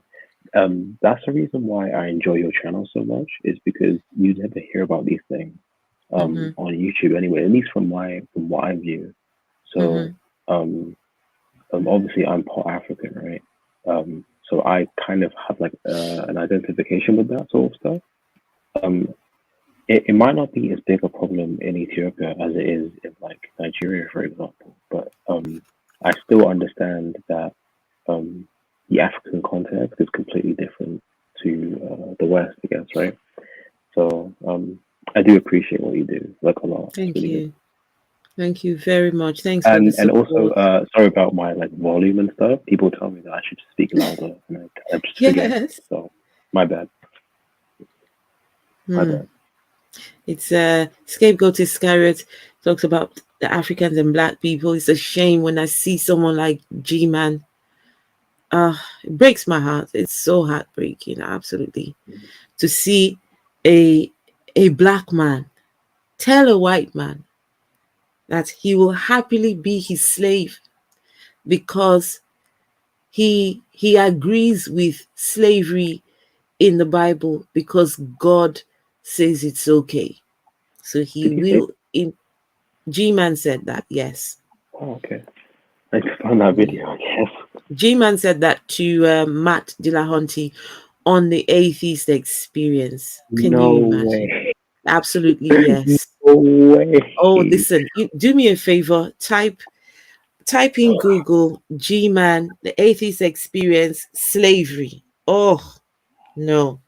Oh, no. Oh, no. I'll watch this right now after the stream ends. To see a black man give excuses for slavery in the Bible, he's not in Africa, he's in the US. He's a descendant of slaves. Tell a white man because his God says it's okay his God gives the directives of how to maintain slaves, so it's okay. And he told this man that he'll happily be his slave as long as he treats him right. Ugh, disgusting. Gives him a good wage. Mm. That's not how slavery works, G-Man. You fucking idiot. I don't really watch the Atheist Experience anymore. I think Matt Dillahunty has become sort of. He thinks himself as some sort of phone god. He'll just cut people Phone off. God. Well, it's like it's like me saying, you know, if I press a pedestrian crossing, if I press the button and stop the traffic, am I a traffic god? I think. Don't get me wrong; he's a very intelligent man. I love to watch him own these idiot Christians, but there's times when I think he gets above himself. Yeah, he can be a bit well, I still love the man. I will tell you that. Still love him. Sometimes let me tell you, he helped on my journey. He helped on my journey. Oh my, don't say watching Miss Parker, she's showing you and G-Man. Oh, let me tell you, when I come off here, I'm going over there to go watch. Idiot. Listen, I think it's nearly midnight here, and we need to round this up so we can get some beauty sleep. And yeah, we've got lives to live, right? Sure. Yeah. Thank you all very much, honestly, for coming here, spending your time with me on this day. And yeah, let's carry on celebrating Atheist Day. If like I said to myself, even if I achieve nothing, the fact that I've not got to live my life one more day in fear of the Christian God, I think it's a big achievement for me. And knowing that I haven't got the fear of hell, and I don't want to be in their heaven. I really don't want to be in that place. So, and to if I can help someone else on their journey, I'm not here to deconvert anyone. No. But if I can help along the way, oh yes, I am here for that. Absolutely. So Beach says it's 7:48 p.m. Right? It's 11:48 p.m. here. So well, you had a pastor in the chat earlier, David E. Taylor. Oh, not him. You steeped in his own controversy, of course, after his deposition for how he spends his congregation's money on the mansions and the rollers and the Armani suits and whatnot he wears. And he will agree with me because I've watched some, because I subscribed to him when he was last on. He was last in the chat, and I subscribed to him. And I've watched a couple of his sermons, and he basically does the same as what every priest around the world does. They avoid the shit of the Bible and give you the good stuff only. But I must admit, he's quite flamboyant with it. He adds his own little stories to it, which is good. I can understand why he does have a following of believers, but yeah, he still speaks the same old shit as every other pastor does on this planet. Pastor, priest, rabbi, however you want to put on the guru. they still talk shit of nonsense they could never, no one can ever know about. No one, not no one ever know because it's a secret. I mean, the knowledge will never be made available, or the evidence will never be made available of these existences of all these millions of gods. So they embellish the. Well, you're the best at digging up some random shit, Esther. Mm-hmm. And you've seen how far they go and they put on these circus shows now. It's like watching Circus Soleil, watching these black priests trying to get demons out of little girls. I think it's just an excuse for them, to be fair. That's no, that's just ridiculous. You do realize that there's one live stream I did. YouTube actually, they what's that word, they I was sanctioned by YouTube for showing one of these videos where this pastor was stepping on this young girl, but that video was already on YouTube, and guess what, it's still on YouTube. But I was given I always don't say, understand. like I've I don't always get said it. to you, Esther, I don't get it. if you suppress something as natural as sexual arousal or sex, which is natural in every human being, and you suppress it will subconsciously eat you up till it will manifest into some sort of fucking strange fetish. Mm-hmm. Look at Jesus, he loved feet. So what? Mm-mm. This is biology 101. You suppress something like that, and because it's an actual urge that you gain. I think it was you earn that urge once you've gone through puberty, and it becomes an urge. It's an itch you want to scratch, and when you don't scratch it, it becomes a persistent pain in the arse, where it will manifest mentally in your head, and you will come out with the.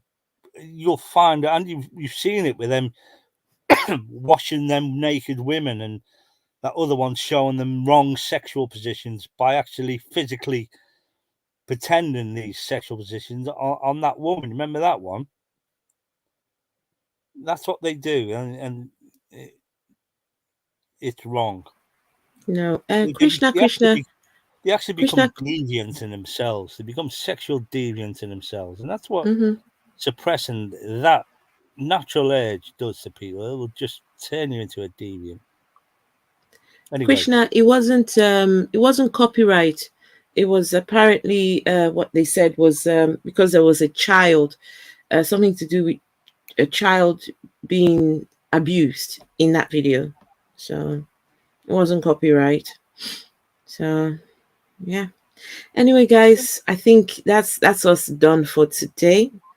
We'll hopefully be back. I'm not sure about being back tomorrow, but we'll see how we get on. I keep saying I'm not sure about being back, and guess what? I just find myself here. I seem to be loving this YouTube thing a bit too much.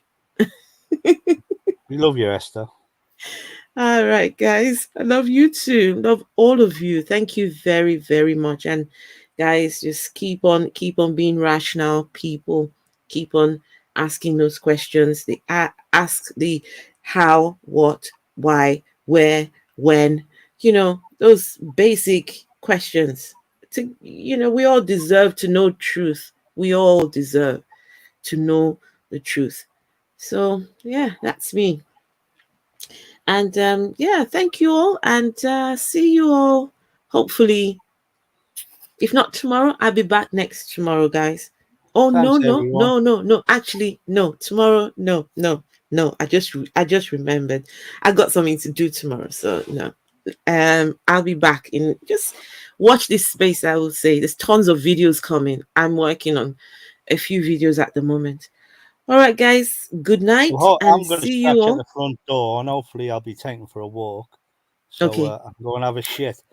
That's with Denisha. And exactly. Happy Atheist Day to you all. Good night. And thank you, Doug. Thank you, Jerome. Night, Thank you. everyone. See you. Good night, Bye. chat. Okay, there we go.